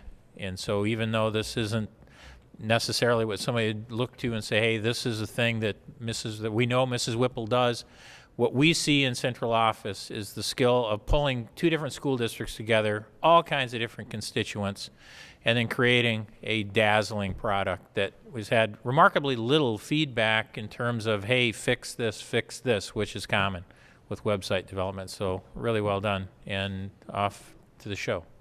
Thank you for those kind comments. But let me start off by saying it definitely was a team effort, and I will take that compliment on behalf of the team. It did start, to give you a little historical perspective, the site had not been redesigned since 2005. And I'd first of all like to thank the Board of Education for their support of allowing us to go forward with this at this point in time. I'd also like to thank specifically Lesley Fisher, who was your board liaison and supported us throughout the project with her insight as well as her time and talents as we went together. And then I would be most remiss if I didn't recognize Cornelius DeBose, who will be presenting with me tonight, who did all the magic behind the curtains that I don't know how to do. And then Janice Patterson, who's in our central office, who really day-to-day manages. So that was really the core of who brought it together. But I will say that we started very early in the process last year, bringing all constituents together and asking their opinions and listening to feedback long before we even got into any design. And then I think another part that our team really focused on is making sure that as we launched that we provided enough resources for people to be able to understand the site even pre-launch. What I hear from all of my colleagues is the month after you launch, never get away from your phone. You'll have emails all the time. Everybody will be unhappy. It's like a new car that you are glad you got it, but the buttons and whistles are all in different places. The first day we did have a variety of emails, and Cornelius took care of many of them as I did. And by 10:30 at night, he and I were on the computer, not in the same location, and we said, finished. We answered every one of those the first day. And I will have to say throughout, we've not quite 2 weeks old yet, and my last 5 days I've had no contact from anyone. But I think part of that is because our team really put together, letters were mailed to every home. We did previews in every one of our schools. We met with our staff to get their idea, to show them where things were. We provided written tutorials, we have video tutorials, and we've done some parent training. And this is an evolving document. It does not stop today. We will continue to visit the schools, we'll meet with our staff and our parents, and we need to make it better every single day that we visit the site. So we appreciate your time tonight to give you a brief overview. I'm just going to walk you through it, but please stop me with questions or suggestions as we go through. Cornelius is on the top bar, and as we said, this was a shared services project, so the price of the funding of redesigning was shared between the two districts, as well as we had the beauty of the districts of the project was it was shared service. Our biggest challenge was that as well, because we serve different populations, as well as each of our elementary schools, and we wanted to maintain their identities, as well as keep a united front through the shared services. So the top bar is really our shared services bar. I won't click through to each of those, but as you can see, there's information about both districts there. The boards of education, we could certainly, Cornelius, if you don't mind clicking on the 67 Board of Ed, this is your page. And so here you can see, hopefully, the big bold bullets on the left. The board packets are there. We won't click through each of these just for time tonight, We have the goals that are here. If you want to do the board members, we do have your photos there, as well as any of your contact information. If you click on your name, it will pull up a frame so people can email you directly, and then your terms and information are there. The board policies are there, agendas, meetings. It's all on that one page. And then hopefully if people are interested in both of our boards, they can easily toggle back and forth along the top shared bar. Schools, now that we're shared service, it does include the high school there, as well as Cherokee, Everett, Sheridan, and Deer Path, and we'll go into those areas in a little bit. Our district departments are our shared services departments, so our business office, communications, food service, human resources. Each of these are very rich areas, and I hope you spend some time and go through each one of them because I think there's quite a lot of information there, but we'll go over it quickly tonight. Community are outside programs at Lake Forest High School. We offer Little Scouts preschool as well as swim programs, and Green Backpack are all of our partners in the community, which could be anything from Croya to LEAD, all the different organizations that we partner with that are not ours but are certainly instrumental in our district. This main landing page, I would like to say, was designed for our constituents who are not in the room tonight. It is for our community, much larger than our own school community. 80% of our residents have no one in the schools. This is a landing page for our future families as well as our current families. So showing that we do have two separate districts. And as you can see, when we click on 67, the schools come out. You can click on either one. It tells where it's located in the community, and then we've put their logos in the background. So it sort of gives you a feel in a subtle way that you're traveling to different districts. If you go to the bottom of this main landing page, this is also shared and remains constant throughout the site. We have Find Us, which says where we are. We have our Twitter feed on the bottom, so the most recent tweet is supported there. News directory, our schools are all there. Two of the areas I'd like to showcase tonight, one is calendars, and you can see here that you can click on the calendar, and if it loads in a quick fashion, there we go. It shows all of our calendars. You can print them by the month, by the week. If you scroll down, as Cornelius is doing, there's a place where you can customize this page. So you click the calendars you would like to see on here. If you have a child in Cherokee, one in the middle school, and one at the high school, you can refresh and show the calendar based on what your private needs are. Also on the iCal feed, Cornelius, if you could go right in the middle and click on the iCal feed, now our calendars can be pushed to any of your devices. So if you would like to create a feed, you can click on the top which calendars you would like there, anywhere from the lunch menu to athletics. You can choose any of the teams that your children are involved in, either at the middle school or at the high school level, by grade, by team. It can be gold basketball, blue basketball. And then if you pull down even further at the high school, you can actually feed your children's classes, but that's a high school feature, not for here. And then we do have instructions very detailed on here how to have that information pushed to your devices. If it changes, if we change a date in a place, it will change automatically in your devices. So that is one of the nice interactive features that we hope from a customization feature will be nice for our families. Questions on any of that part? And then prospective families. We hear often from realtors, we get many calls and we do quite a few tours. If you are coming from out of the country, out of the state, how do you find out about our schools? So we really built this page for those who are house hunting or just want to find more about our community. You can schedule a tour by clicking on a spot here. You can go to any of our school locations, and then we'll also be able to, it says where you are. If you click on the directions, it'll give you directions to those different location sites, and that shows all the schools within shared services. So that's sort of our joint. We'll take you back to the very main landing page again. And what we're saying to our families is this is, I think, a very wonderful, pretty site, but probably not the most functional. If you're a Deer Path Middle School family, where I would suggest you go is to go to schools, scroll down to Deer Path Middle School, and then I would bookmark this site as my main landing page, because you can toggle easily at schools at the top between any of the schools that you need to go back and forth to, and you don't really need to go through that main landing page. That's really our front cover, if you will, for anyone coming from the outside. There are some wonderful familiar faces that you may have seen earlier tonight. The gray bar that's sort of in the middle of the page is specific to each school page that you're on. So if you're on the Cherokee site, it's there. If you're on the high school site, it's there, or Deer Path Middle School.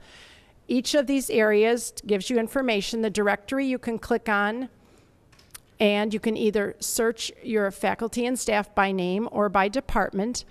If you see Cornelius has gone to Deer Path Middle School East, he'll search it. It'll bring up, if we click on Liz Abel, who is one of our staff members there, it has her photograph so you can recognize who that person is.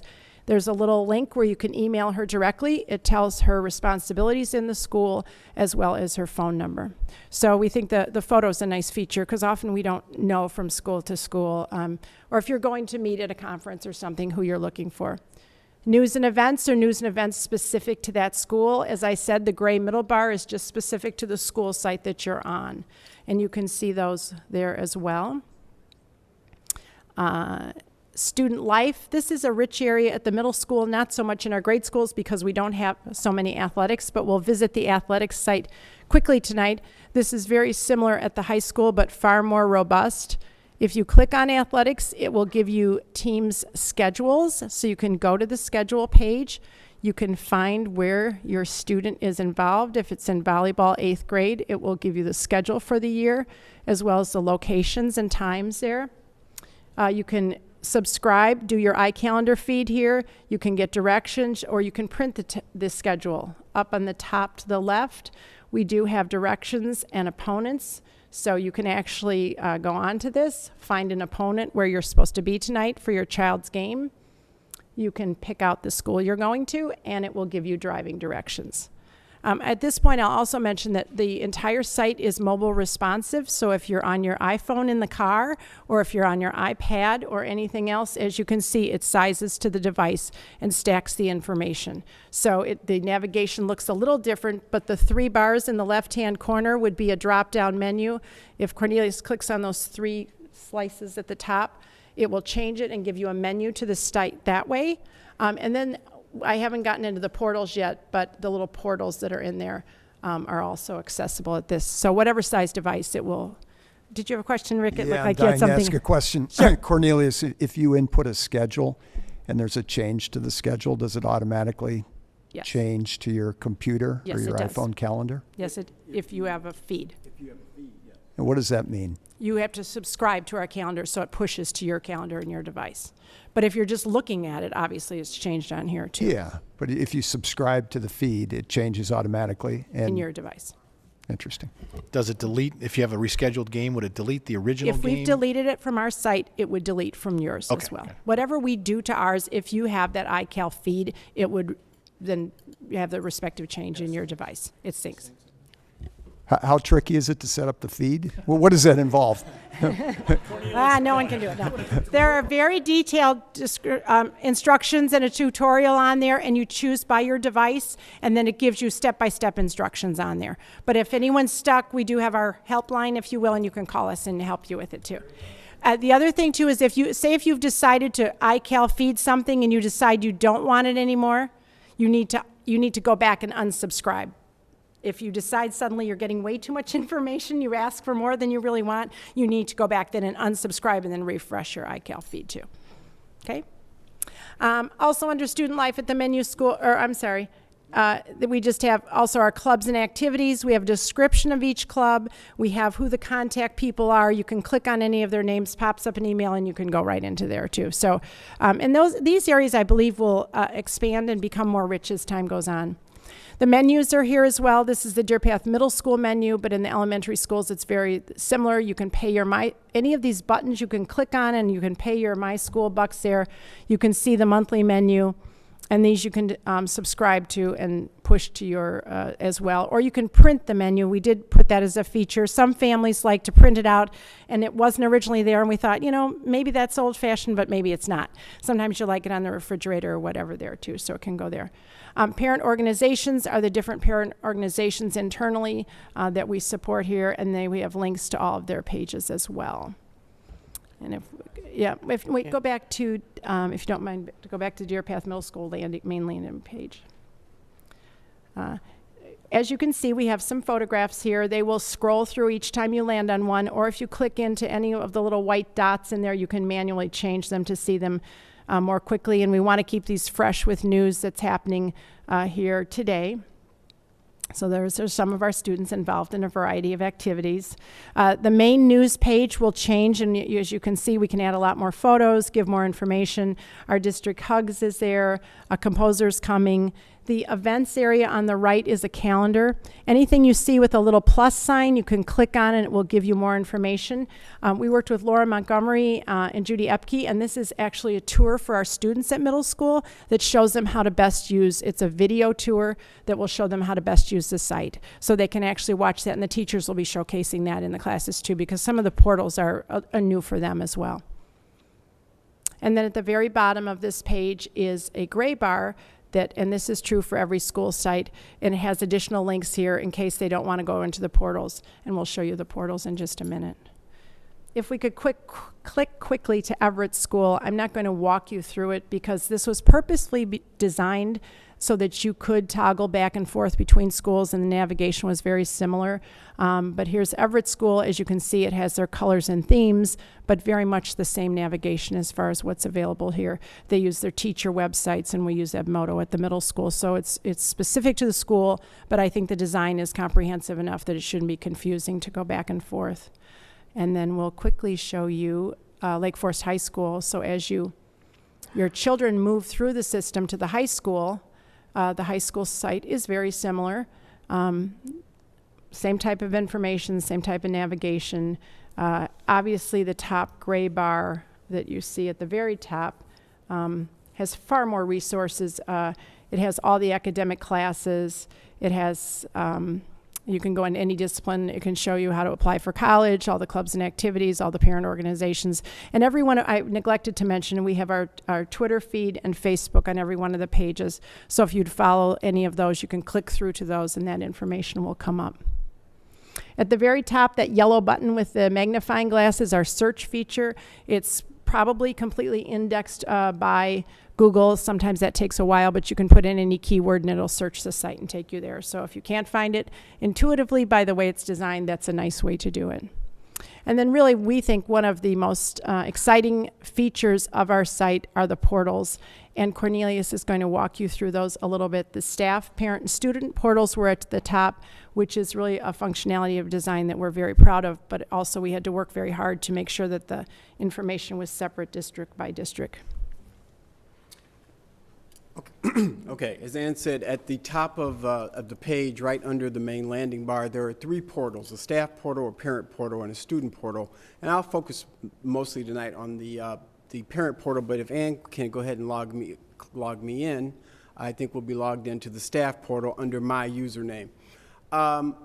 This is what a staff member would see. That is a calendar that is a calendar at the top right that I have selected the, I think that's the District 115 staff calendar, or District 67 staff member could select the District 67 staff calendar.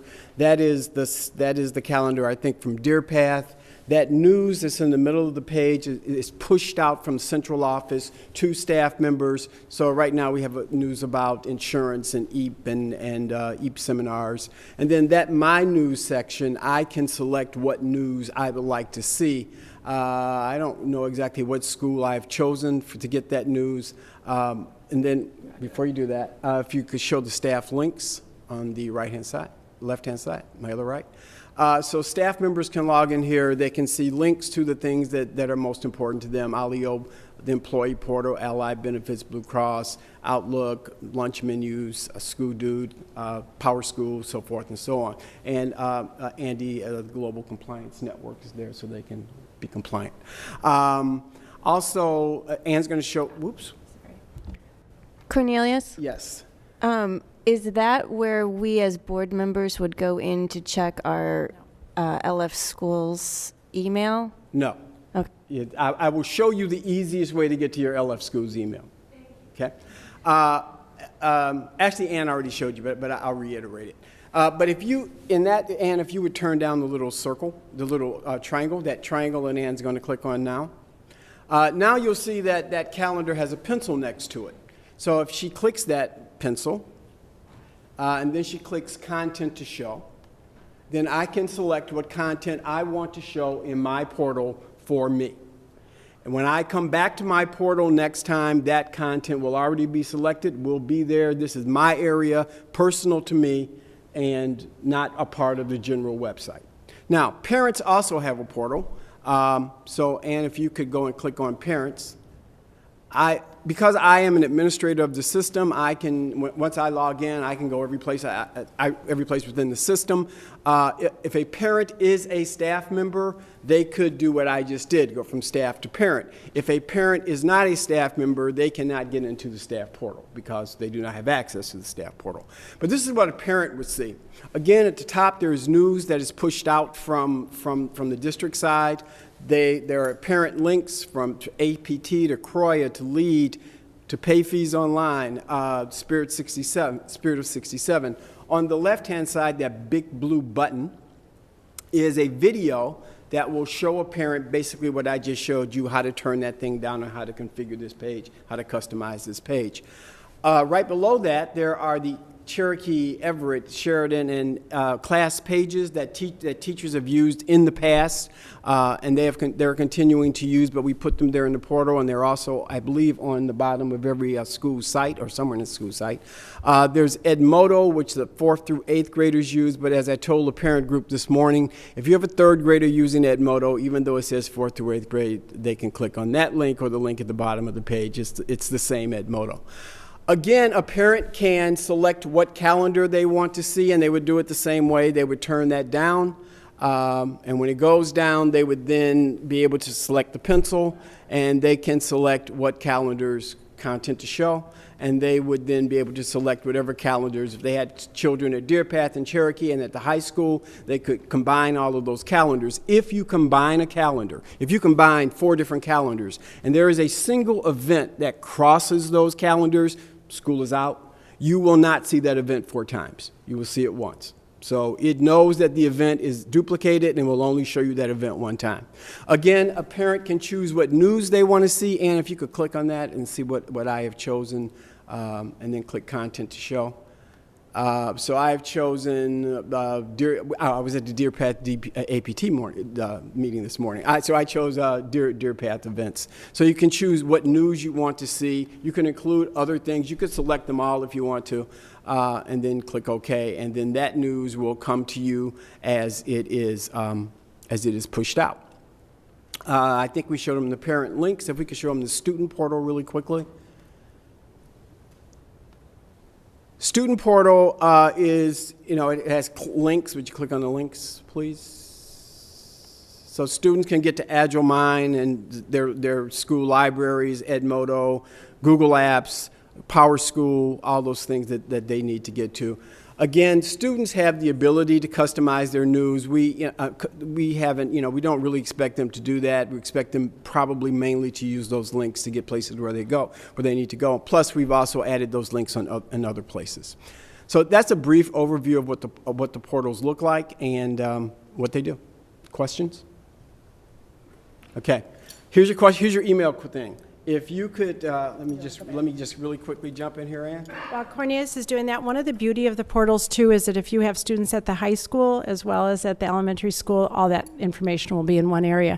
And there were 2 gray bars. We just showed you the 67 tonight, but if you had links to 115, you could toggle back and forth and see all the resources to both districts in one. It's kind of your one-stop shopping area. So the answer to your question about the email is either go to an elementary school or Deer Path, go to a District 67 school, and right down there at the bottom it says Outlook Web. Right there. If you click that, email will open. Okay? We did have a board member from the high school ask why we didn't have a board member portal. So maybe we could think about having a board member portal someday. It has to be simple enough for a board member to use. Well, hopefully with we are making the world tour, getting to every APT in all the schools and video tutorials. We're also going to start something called Tech Bites and send out little snippets weekly to our families for areas that they should explore or take a look at. And we're asking for continuous feedback on it. And I'd just like to close our presentation by saying the project did come in on time and on budget, and we're very proud of that. So thank you, and happy for any questions. Thank you.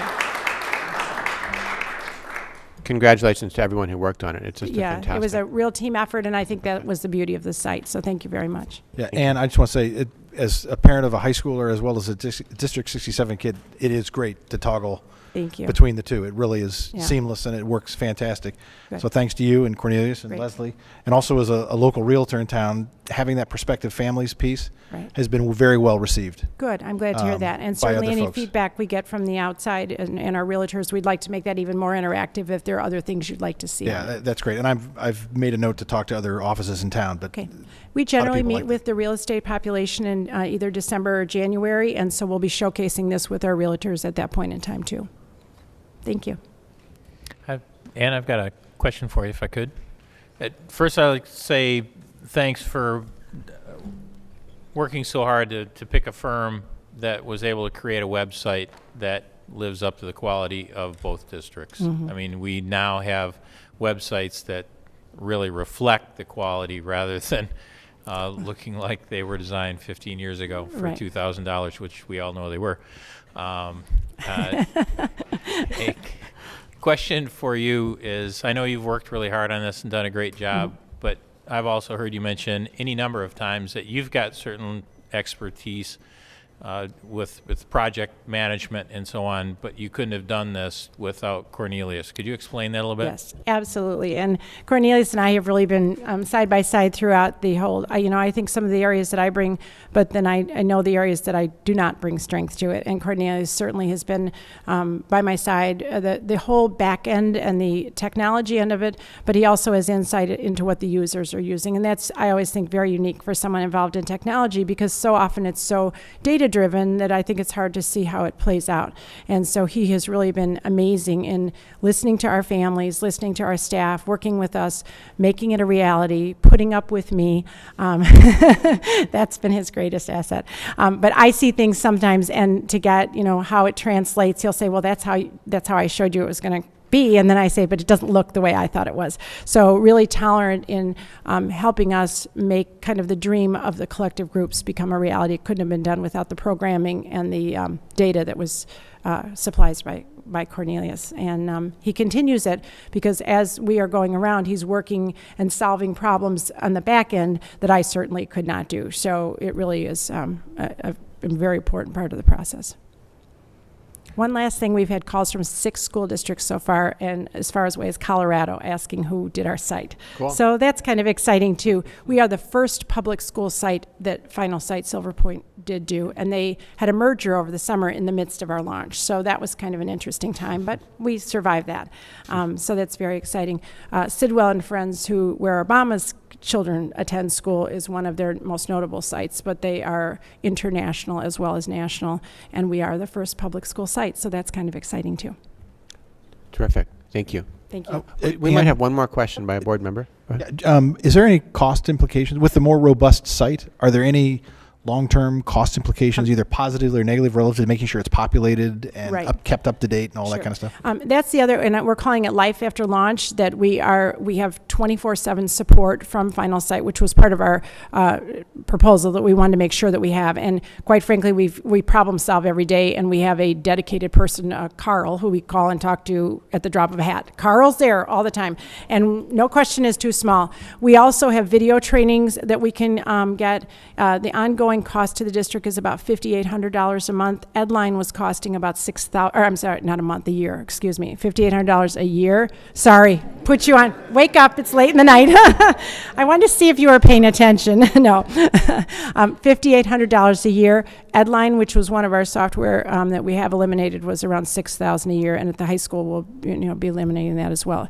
So the ongoing, yes, it's about $5,800. And from a personnel perspective, in other words, is it going to tax Cornelius more or Janice or yourself relative to No, making in sure fact, I think the information is updated? Once we're up and going, the content management system is far easier than the other. In the past, if we had something 6 times on the site, we had to find it 6 times to change it. Now everything's hosted in a gallery. If we change a date or time, it changes across the site everywhere we are. So ultimately, I think it'll be far more efficient, as well as I just think more effective. The other thing that will happen is we have redesigned all of our newsletters, but there's some capability that we can push information to the newsletters rather than designing the newsletters, and that's a learning curve for us, so we're working through that. But I think the implications will will really be more cost effective and efficient than before too. So, yeah. Thank you. Okay. We continue with reports and discussions. I'd like to ask Beth Clemmensen to update us on the mission and vision project that she is leading. At the board meeting last month, I mentioned that we were in the process, we had reviewed about a half a dozen proposals from different vendors to help us lead us through this process. And we had narrowed down to 2 groups that we felt very good about. We've now had a chance to do very detailed follow-up meetings with each of these groups, and we feel confident about the direction that we're headed with this project. So our immediate next step will be to provide both of the boards, the high school board and the District 67 board, details on the vendor, the process, the costs involved, and we'll be providing this information in the coming week so that we can have formal board approval at each of the board's respective meetings in December. So how did we get to this point? Well, we met with each group, and as we did so, we realized many of the vendors specialized in a particular part of this process. Some were really experts at the upfront ideation process. Others were experts at creating detailed goals and plans. And we wanted someone that would not only challenge us to think creatively and unleash our own innovation around this process, but also, and probably more importantly, help us engage in a meaningful way with our stakeholder groups. This step is critical and something that I really believe makes school boards different from other private sector organizations. Because while the responsibility for creating this vision and these goals does reside with us as the board, we're not able to execute the vision. We must rely on our teachers, our administrators, and the community that funds us to execute the vision. And so we needed a vendor who really understood this complexity and was able to guide us, will be able to guide us through the extensive vetting process that will be necessary.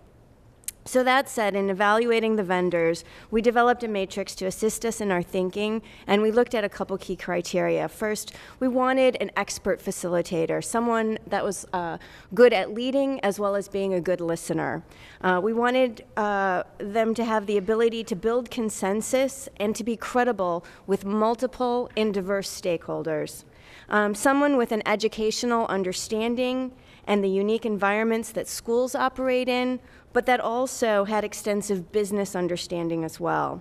Someone who could help us bring the vision to life in a meaningful and creative way, and then obviously someone that had a reasonable cost-value relationship. And so I know this process has taken a little bit longer than we may have wanted from the onset, and I know that members at both boards are eager to get started, but I do believe we're in a better place because of the time we took to really crystallize what we were looking for and extensively vet the folks that we've been talking to. So I'm looking forward to kicking things off very soon in the next couple of weeks, and we'll have more at the December meeting.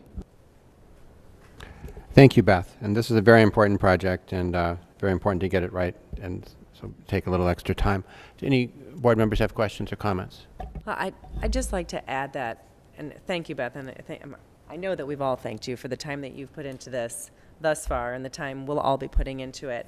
Very similar to the website that was just presented, there has to be so much done on the front end to make the back end worth it, and I'm very supportive of the time that it's taking and the thoughtful process that we are engaging in even before we engage in the process. So thank you very much. Thank you. Our next 2 reports are from board members who went on trips for the district in the past month. One went to China and one went to Long Island. And, well, so we will start with a visit to Rockville School District in Long Island where Lesley Fisher visited. Lesley. Yes, I was fortunate enough to join a group representative of teacher leaders, administrators, and board members from both District 67 and District 115, the high school. The latter part of October, we took 2 days where we went to Rockville Center outside of Long Island, New York. And interestingly, during, I believe, even the interview process with Mr. Simic, he had made references to a school district. And we had never heard of it, the people who were sitting around the table interviewing him at the time. And then as the past year went on, we heard a little bit about this school district that he sometimes referred to as a lighthouse district. And in fact, someone asked me today, what is a lighthouse district? A lighthouse district is a district that other schools look to for guidance. And with Mr. Simic at the helm, we took this trip to Rockville Center in order to see what was extraordinary about it. And upon our arrival there, we saw, first of all, it is a K through 12 district, which really is customary outside of the state of Illinois. We are a little bit different here, and we're a little more unified because we do now really utilize our shared services. However, we still are 2 separate districts. But upon our arrival there, we noticed that it was a K through 12 district, and we had the opportunity to observe either an elementary school or at a middle school level or at the high school. And one thing that was not so extraordinary upon our arrival was the appearance. They were just your regular school buildings in a regular town. And there was a student makeup that was more heterogeneous than the one we have here, both socioeconomically and racially. And what we did begin to notice, though, as we went into the classrooms, was that the classrooms were more crowded than our classrooms. Not only were a lot of the classrooms larger size, meaning, let's say, an average of 26, 27 per classroom, and I myself am referring to the middle school where I spent my time, but that there were an average of 4 to 5 teachers in the classroom at one given time. Different than what we see here in our own schools. And what was interesting about that was what they have done at Rockville Center is that they do not, for lack of a better word, track their students into their classes. The students who, and it's very interesting because earlier when Dr. Wilcox and Mrs. Fagel were talking and showed the slide about that 50% of our students with IEPs didn't achieve on our ISATs, I believe. It was interesting how this is a connection with Rockville in that they have moved their students with special needs and learning disabilities inside their classrooms, but with an abundance of support. So that is why all of the staff, teachers, are in the classroom at one given time.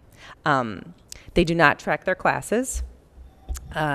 They offer, or they actually implement every morning a 0 hour where students, teachers are available to help students in any given thing that they may need help with, whatever they may have struggled with in homework overnight, whatever they may be struggling with on a regular basis. Those teachers are there for those students every single morning, even before the regular bell goes off. For students, throughout the day, there is also an additional period in addition to the core classes where teachers help students who need the extra support. During that time, for students who may not need the extra support or who desire an enrichment and don't require the extra help needed at that time, they have a special class called Life Skills, which I got to sit in on, which was very, very interesting. It ran the gamut of, kids were reporting on everything from the Holocaust to Michael Phelps to macaroni and cheese. They really were given a lot of freedom in what they studied on their own and how they presented it to the class.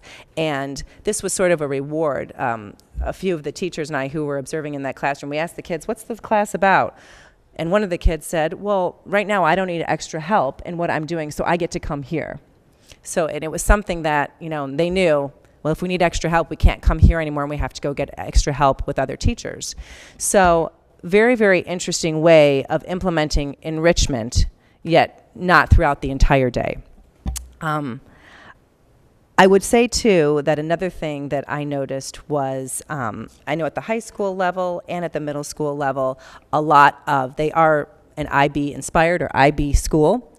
We've talked a lot about that here, where thematic units run not only in the elementary level, but they run throughout the middle and the high school, which was very interesting. When we walked in, the students, not very fazed by us. We were one of three large groups who were there that day just to observe the schools. Another reason leading us to believe it certainly is a lighthouse school, people to learn from, along with the Newsweek articles that adorn the walls, top 100 schools, and they have all levels of learners in any given class at any given time. That probably was the most remarkable thing. One thing I will say is I did come away with a renewed appreciation of our staff, our teachers, our teacher leaders, and the way that they relate with our own students and the resources that we have within our community, as far as especially 21st century learning goes. A very, very worthwhile trip, and I was glad to be a part of it. Did you want to add anything, Mr. Simic? One of our high school teachers summarized the method in Rockville Center in 3 words: support, support, support.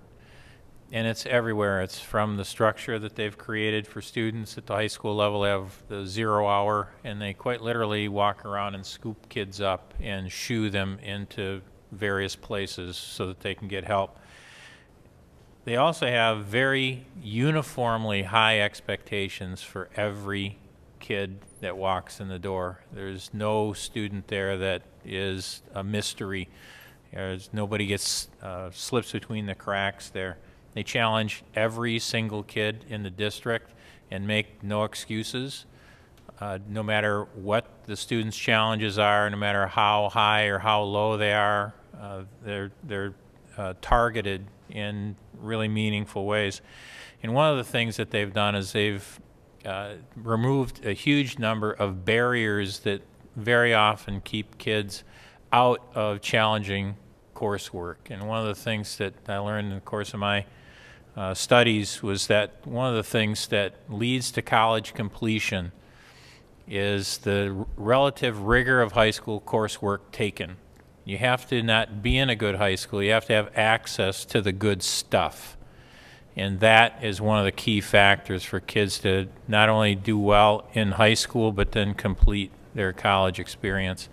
And those barriers are very often really well-intentioned. There's systems that people create, well-meaning, that wind up precluding all students from accessing things that they might be able to handle at some point. So I use the metaphor or the analogy of the kids learning to ride a bike. All of our kids learn to ride at different ages, one at 4 and one at 6.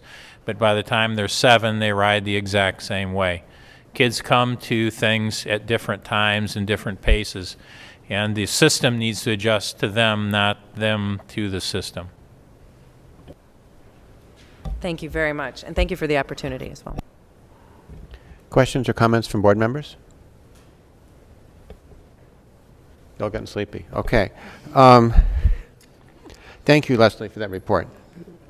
The next report is from Rick Schuler, who visited Beijing with a group from the district and just returned last week. Rick. Sure. Thanks, Bill. Yes, my trip was a little further. We spent 6 days in Beijing and Tianjin. I went over with teachers, principals, and administrators from our district and the high school district. And before I forget to say it, I will echo what Lesley said. I was very impressed with our people, our teachers, our principals. Whenever a presentation was requested, our people stepped up. They were well prepared, well spoken, very enthusiastic. I should say that there were other school districts, mostly from the Midwest, that were also attending, and I was very impressed with our group. A lot to be said, but primarily we visited grade schools and high schools in Beijing and Tianjin, and actually I was very impressed with the students, the teachers, and the principals at these schools as well. I'll caveat that by saying we visited the highest performing schools, although they were generally public.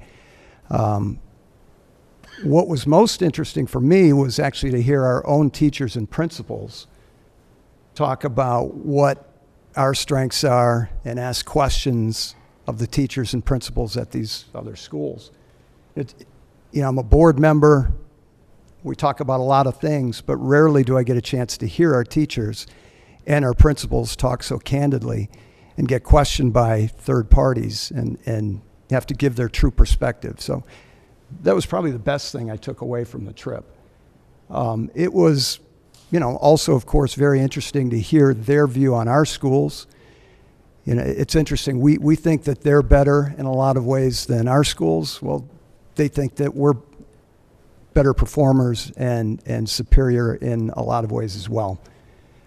The primary deficiency that they see with their schools and their process is that they view themselves as learning to the test, learning a lot of material, but with the result that their students aren't as creative. That's a word that they use, flexible and creative. They view our students as being at the other end of the spectrum. Not so much learning for the test, but learning how to be a good learner and being more flexible and thinking out of the box. I'm not commenting if that's true or not true, but that's their perception, and I think we picked up on that. If I had to take one takeaway, maybe two, the most interesting thing that I observed was I asked at every school how many students per class, and typically it was 35 to 50. Actually, the lowest I saw was 37. Yet they had many more teachers than we have, sometimes maybe 12 students per teacher. So what does that mean? Well, the two primary reasons for that I took away were, one, the teachers teach fewer classes, but they spend a lot more time preparing for their classes. Again, I'm not judging, I'm just throwing out that's sort of the way they do it. And secondly, their teachers seem to have more time available for students, both during the day, after school, and frankly up till 9 o'clock at night, 1 or 2 days a week. The students are actually there at a minimum until dinner, and oftentimes till 9 o'clock at night. I did observe that the students are very dedicated. They study very hard. They seem to be under a lot of pressure. We think our kids are under pressure, and they are, but nothing like the pressure these kids are under. In fact, I heard, I can't remember if it was a teacher or principal, but we were walking behind the students going to another classroom, and his comment was, "You have no idea the pressure these students are under." They take tests to go from grade school to high school. If they don't get a good score, they don't end up in a good, one of the top high schools, I should say. And they take tests to get into college. And it's a little different than here. They don't simply get into the college of their choice, somewhat based on tests. They test and they get slotted. And so it's all about how well they do on tests, for better or worse. And again, I'm not commenting on, I'm not judging it, I'm just throwing it out there. I think that's enough takeaways. I don't want to get too much into this. Thank you very much. Board members have questions or comments? Thank you, Rick. Our next report is from Beth Clemmensen, who's going to talk about the progress of the LASIK committee. Beth. So we held our fourth LASIK meeting last week, and up to this point, the group has been doing a lot of discussing, a lot of listening, a lot of learning, and so this was a great opportunity to now kind of put pencil to paper and brainstorm various models or prototypes for language acquisition. We started the night by kind of taking an inventory of our current system, discussing the strengths, the weaknesses of our current programs, what we offer right now, and a few different themes emerged in that process. Some of the strengths the teams identified and that we discussed were, isn't it great we offer 4 different languages? isn't it wonderful that we use different language acquisition models to deliver our world language programs, because each have their strengths, and we now know the difference between flex, and immersion, and we offer all three. And that we offer world language at a very young age, which puts us in a very small collection of schools that invest their resources to do that. Some of the weaknesses identified were that our strategy for delivering world language isn't perhaps as clear and cohesive as it could be, and there need to be clear goals for academics and language proficiency. After that discussion, each of the 5 teams began brainstorming models. And keep in mind that, this was a free-form brainstorm, free from constraints, budgets, staff, time, the best way to do your planning, right? The prototypes ranged from ideas of implementing, full immersion plans across multiple languages in every schools, to not doing a traditional world language education. I mean, after all, everybody is learning English. Perhaps maybe we need to focus more on cultural awareness. And we pretty much looked at everything in between. So no idea was left off of the table. Our goal when we get together for our December meeting is to have each of these teams more fully flesh out these prototypes, to really think about, okay, we've kind of looked at the whole world of what this could be. Now let's really start fine-tuning that a bit more. And we'd like to identify 2 to 3 prototypes that will be brought forward to Mr. Simic for full evaluation. I don't know where all the teams will ultimately net out. But it's clear that the parents and the teachers that have been working so hard on this have a strong passion for having a great world language program. And they have a lot of passion for the assignment. I've watched their dedication month after month, and it's really been gratifying. I want to publicly thank them for showing up each month and giving the project their best thinking. And I don't know if the team will end up in a place that will please everyone. That's a tall order, as we've heard tonight. But I'm more than confident that we will end up in a better place by harnessing the collective energy, wisdom, and resources of this dedicated group. So December will be our big month for pulling it all together. Thank you very much, Beth. Lesley is also on that committee, or any other board members who would like to make comments. Thank you for that detailed report. You did a great job summarizing. I want to say this, and we saw this, of course, in the beginning of the meeting as well. A lot of our community is concerned. Some are concerned because there is immersion. Some are concerned because they fear that there will no longer be immersion. Both sides are very, very represented and represented well, and they're being heard well. And on behalf of, I'll speak for myself right now, but because I'm at a board meeting, I'm speaking as a board member. We take this very seriously. It is something that we've put a lot of time into.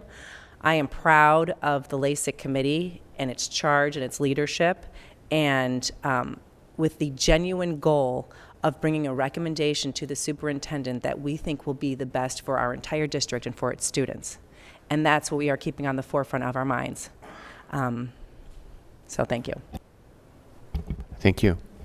Board members? Thank you very much.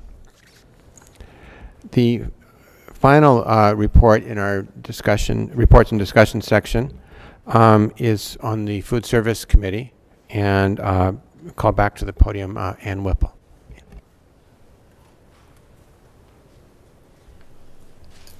I'll just give you a brief update. We did meet in October. We were scheduled to meet this week, but due to some scheduling conflicts, we're going to be meeting the week right after the Thanksgiving break.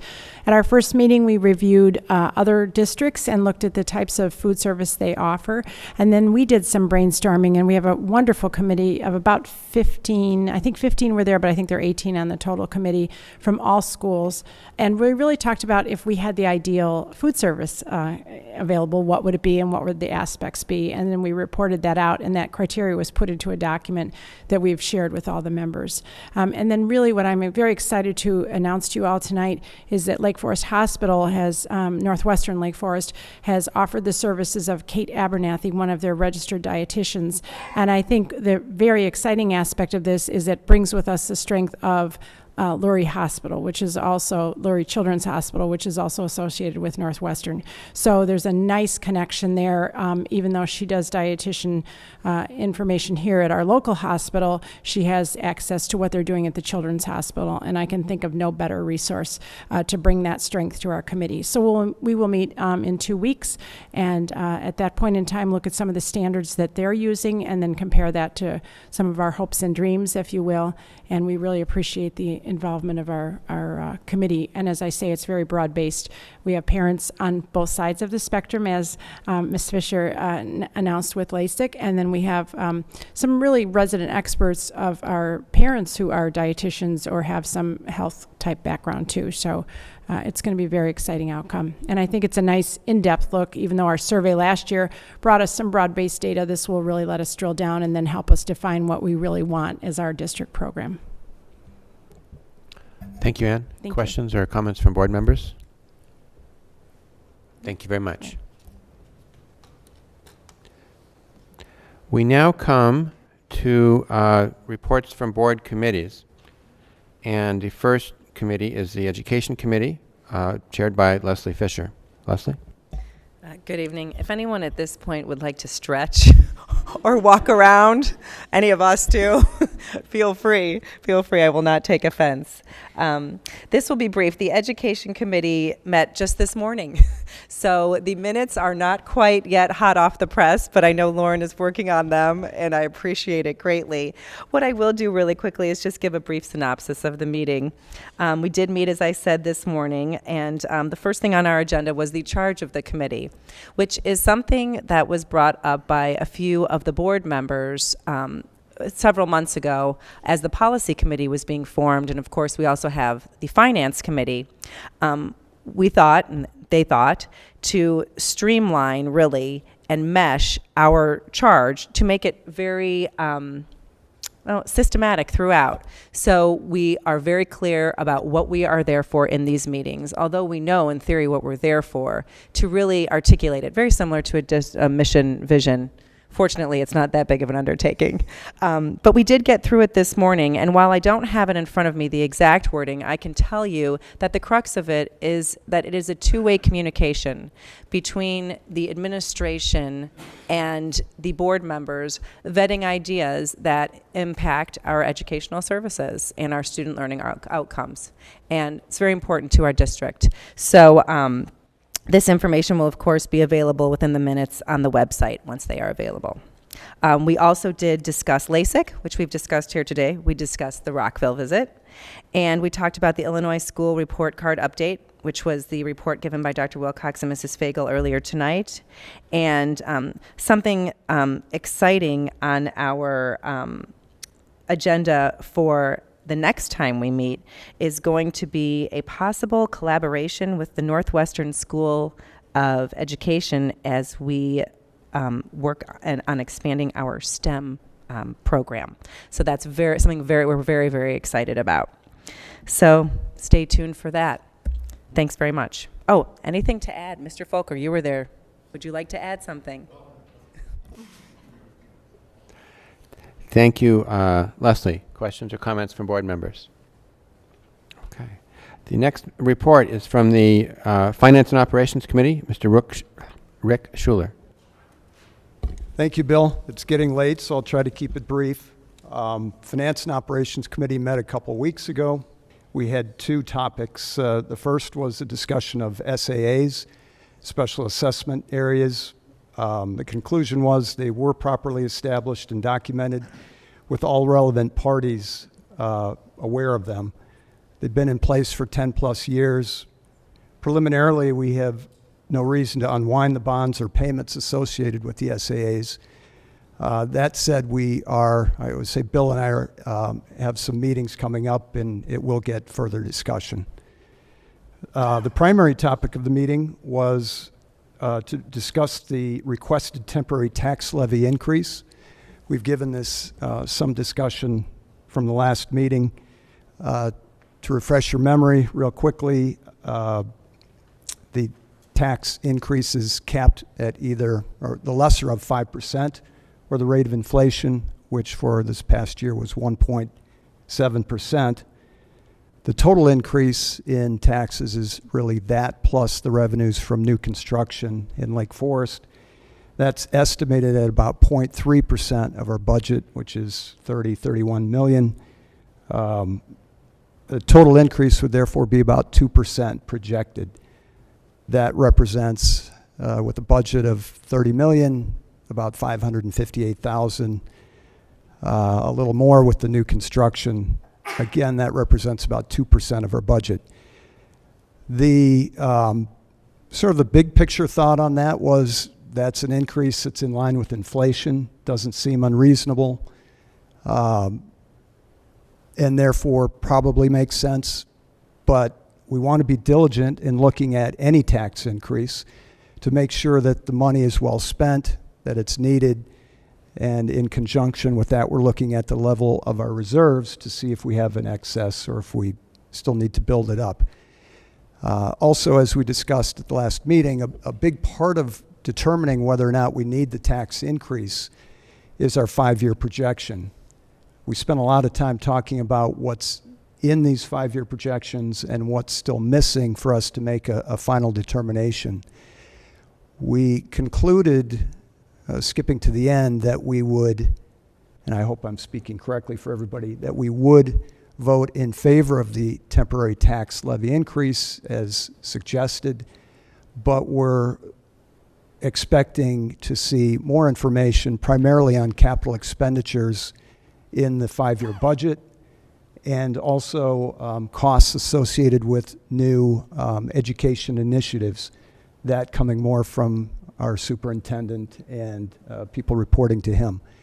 We already have a meeting set up. I think it's going to be either December 10th or 12th to follow up on the 10th. Jennifer's signaling 10th. I didn't get the results of the doodle. It'll be, I think, at 8 o'clock on the 10th. Bill will have to reschedule another meeting. I think you know that.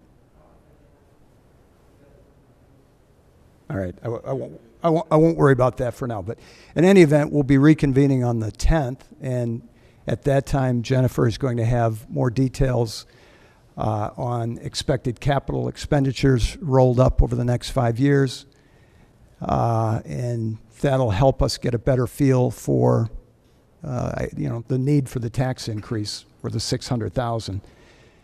Another question posed was if we had to cut, and it's just an interesting way of looking at our budget, if we had to cut expenses by some amount, we looked at different levels, where would it come from and what would that mean for our programs? That's just another way we're looking at the need for the tax increase before we make a final decision. To be clear, if we vote for the temporary tax levy increase tonight, Rick, could I just clarify? I think it's tentative, not temporary. You said it. I just want to make sure. I'm using the word temporary. I'll blame it on my jet lag. Yes, tentative. It is literally tentative because we have up until somewhere to mid-March to mid-April to change our mind after we get the final numbers from the county. The county rolls up the numbers from new construction and adds it to the 1.7%, and we get a final number. That gives us 4 more months to gauge the need for the tax increase. We're not going to take 4 months to do it. As I said, we're meeting December 10th. If we don't come to a conclusion at that meeting, we plan to tackle it further in January. That's the gist of the meeting. I think maybe some others have comments on it. Mike and Rob are at that meeting. Of course, they're on the committee. And do you have any thoughts? Yeah, I agree with what Rick said. I was certainly one of the people who opposed the idea of asking for the max because that's what we do every year. And we ended up having a really healthy discussion. And I agree with what Rick said. We agreed to tonight move forward with the administration's recommendation with the understanding that we're going to have the actual detailed discussion to understand truly the rationale. Frankly, in my opinion, we have not been given the rationale for why we need a tax increase. But as Alan explained, we passed this tonight. We still need to get that rationale. And if we don't feel that we get the rationale, then we have the ability to pull back. So speaking just my own self personally, I plan to vote for it tonight, as Rick said. with the absolute understanding that whether it's in December or January or February, we will have an actual vote after we understand the rationale for the need for the increase. That is our final direction to the administration. So we're going to vote tonight, and we're going to vote in December to quote unquote finalize it, but we have the ability, and if nothing else, I'll call a vote in January or February for a final resolution once the Finance Committee and perhaps the entire board should be involved in understanding what is the historical information we've asked for, what is the projections, what is the educational initiatives, the things that Rick talked about. So, thank you. Yes. So Mike, and Rick, just so I understand, so will we then, as board members, since all of us will be voting on this in December, will we get the backup to what's driving, the 27% increase in transportation or the 9% increase in operations and maintenance? Because when that packet came across, there was really no backup or explanation, and I find it personally difficult to vote for something not really understanding what I'm voting for. I also realize we have until, the end of Q1 to make modifications, but I do think what we're doing here tonight and what we're doing here in December is a public forum for voting on the tax levy. So I'm glad that you guys are meeting before our next board meeting, and it would be wonderful if we could get the answers to some of these questions before we actually have to vote on the 17th. That's a good question. My suggestion would be if you have questions at that level of detail, write them down and pass them on to me and to Jennifer and to Alan, because those are really detailed questions and they're good questions, but other board members may have a lot of other questions like that, and so they should be answered. And so get your questions out. Don't wait till January or February or March. Do it now or in the next couple weeks. And if not, and especially since we have a meeting coming up on the 10th, we could address them. Also, feel free to join the meeting. I would love to have you there. Is it 8 o'clock on the 10th? It is 8 o'clock, and we're anticipating probably 2 to 2.5 hours to go through the assumptions. Maybe that would be the best if you could join us. If you can't, just get your questions out before then.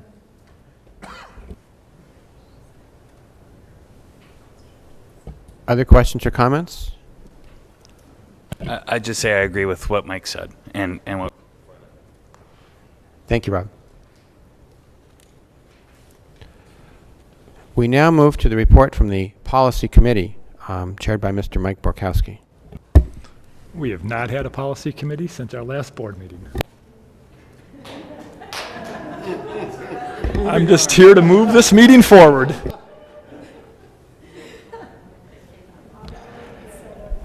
Thank you. We now move to the section of the meeting where we hear from board members who serve as liaisons to other related organizations.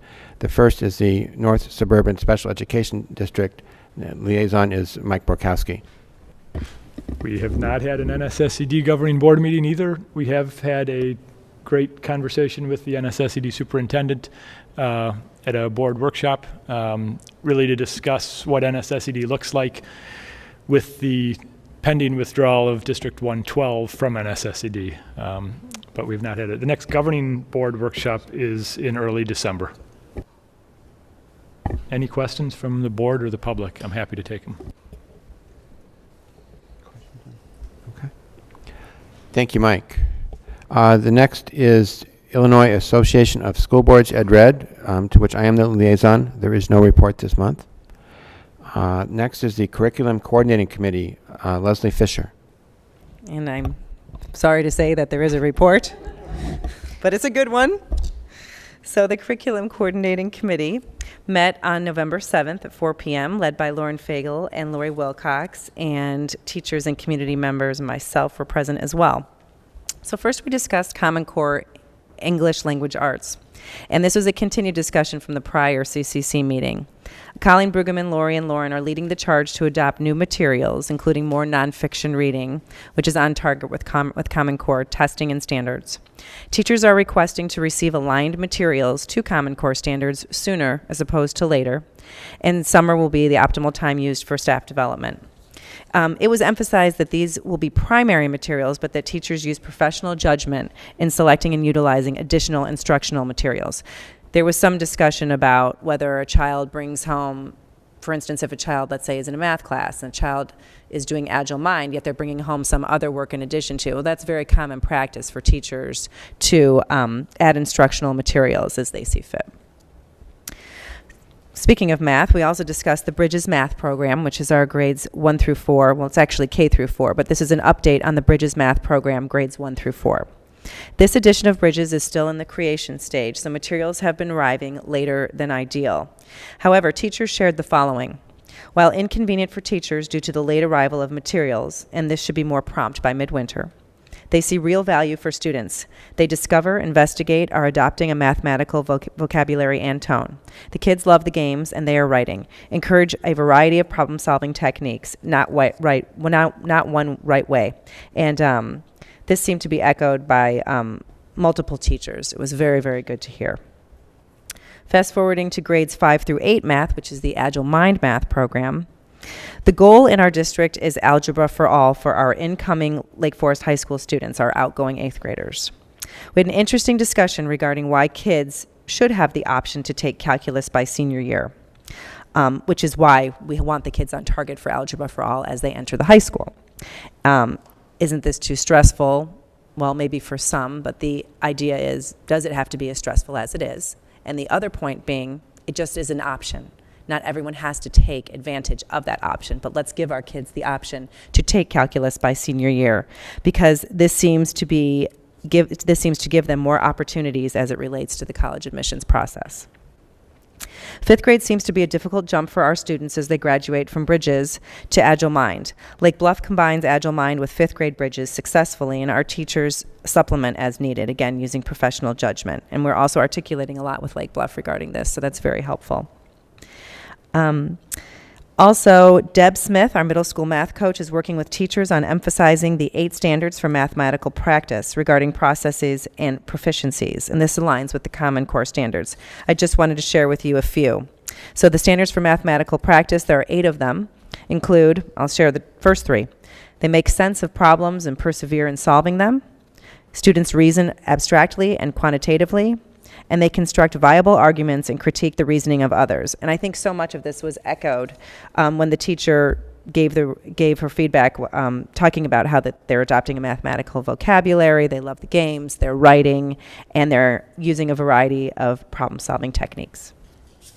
Thank you. Our next meeting is Thursday, December 5th. Thank you, Lesley. Questions or comments from board members? Hearing none. Our next liaison report is the Spirit of 67 Foundation. Lesley Fisher. So sorry. The Spirit of 67 met November 12th at 9 a.m. and right now the district is at 47% district-wide participation, which is so big for the Spirit. The Spirit has raised $107,000 thus far, including a large donation from Granger in the past month. This time last year, we were at $80,000, so this is a huge success. Our guest speaker was Mr. Simic, and Mr. Simic engaged board members in an activity regarding external validators for parents, meaning what really gets you, what's important to you, what do you want out of our schools. Some of the things brought up were class size, extracurricular involvement of students, etc. And while class size seems to be high on list of priorities for parents, Mr. Simic did point out that research indicates minimal relationship between student achievement and class size as students grow. For instance, you want really small classes, K through 2, it can grow a bit, grades 3 and 4, and by 5th grade, there's very little difference between whether there's 20 or 26 students in a class. Our classroom sizes still remain small. And he also informed the board that as the district engages in the mission, vision, goals articulation that Mrs. Clemmensen was referring to earlier, that community members will participate in the process, just as they have with the website, just as they have with the food service, so many of the things that we've undertaken. Next meeting will be Tuesday, December 10th, and it is a holiday gathering at Gina Park's home. Thank you. Thank you, Lesley. Questions or comments from board members? Hearing none. Our next report is APT, Lesley Fisher. This is it. All right, the APT met on November 13th at 9 a.m. Guest speakers were Renee DeVore, principal of DPM West, and Michael Kroll, assistant principal of DPM East. This was a very interesting discussion in which the principals engaged board members in a discussion regarding homework. This was in response to concerns from parents that there is too much. The building administration discussed how they are focused on encouraging further team articulation to avoid excessive testing and assignments due on the same day. We also had a very open conversation on the schedules of our children, the extracurriculars that they are involved with, and that we want to encourage them to be involved with, but striking a balance between a very full school day and then having homework afterwards, coupled with extracurriculars very often in terms of travel that take up time, and just the idea that it's a very busy life. Suggestions for parents and students included time management discussions throughout the week, especially in long-term planning, binder organization. They distributed helpful hints packets, and we discussed the opportunities of after-school homework club and the Math Resource Center.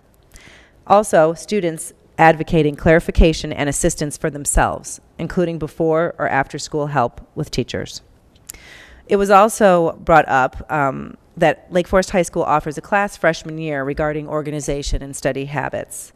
The administration being Renee DeVore and Michael Kroll, reported that both schools, both DPMs, would be investigating implementing a program with some of these components. One that would be different for 5-6, because there are very different needs in 7-8 in regards to homework.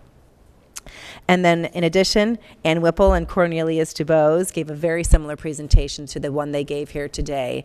And they guided board members through the new website, and it was met with very, very positive feedback. We will not be meeting in December, and we will reconvene in January. Thank you. Thank you, Lesley. Are there questions or comments from board members? Hearing none. We now move to action items on the agenda. The first item is approval of the tentative levy. Mr. Simic.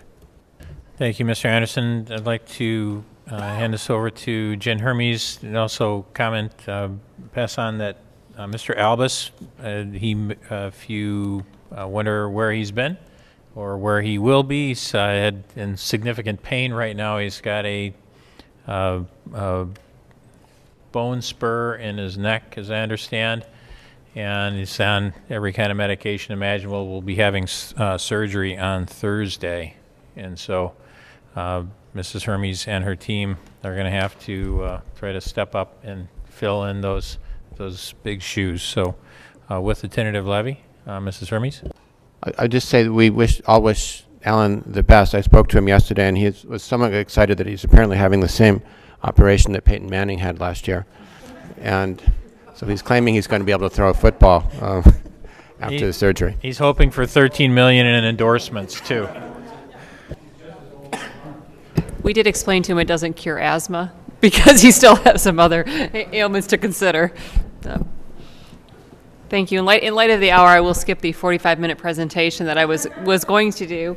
I was attempting to do, but just kind of highlight a few things that Mr. Schuler mentioned. Tonight is the tentative tax levy. The format that we must follow is very prescribed by the state of Illinois.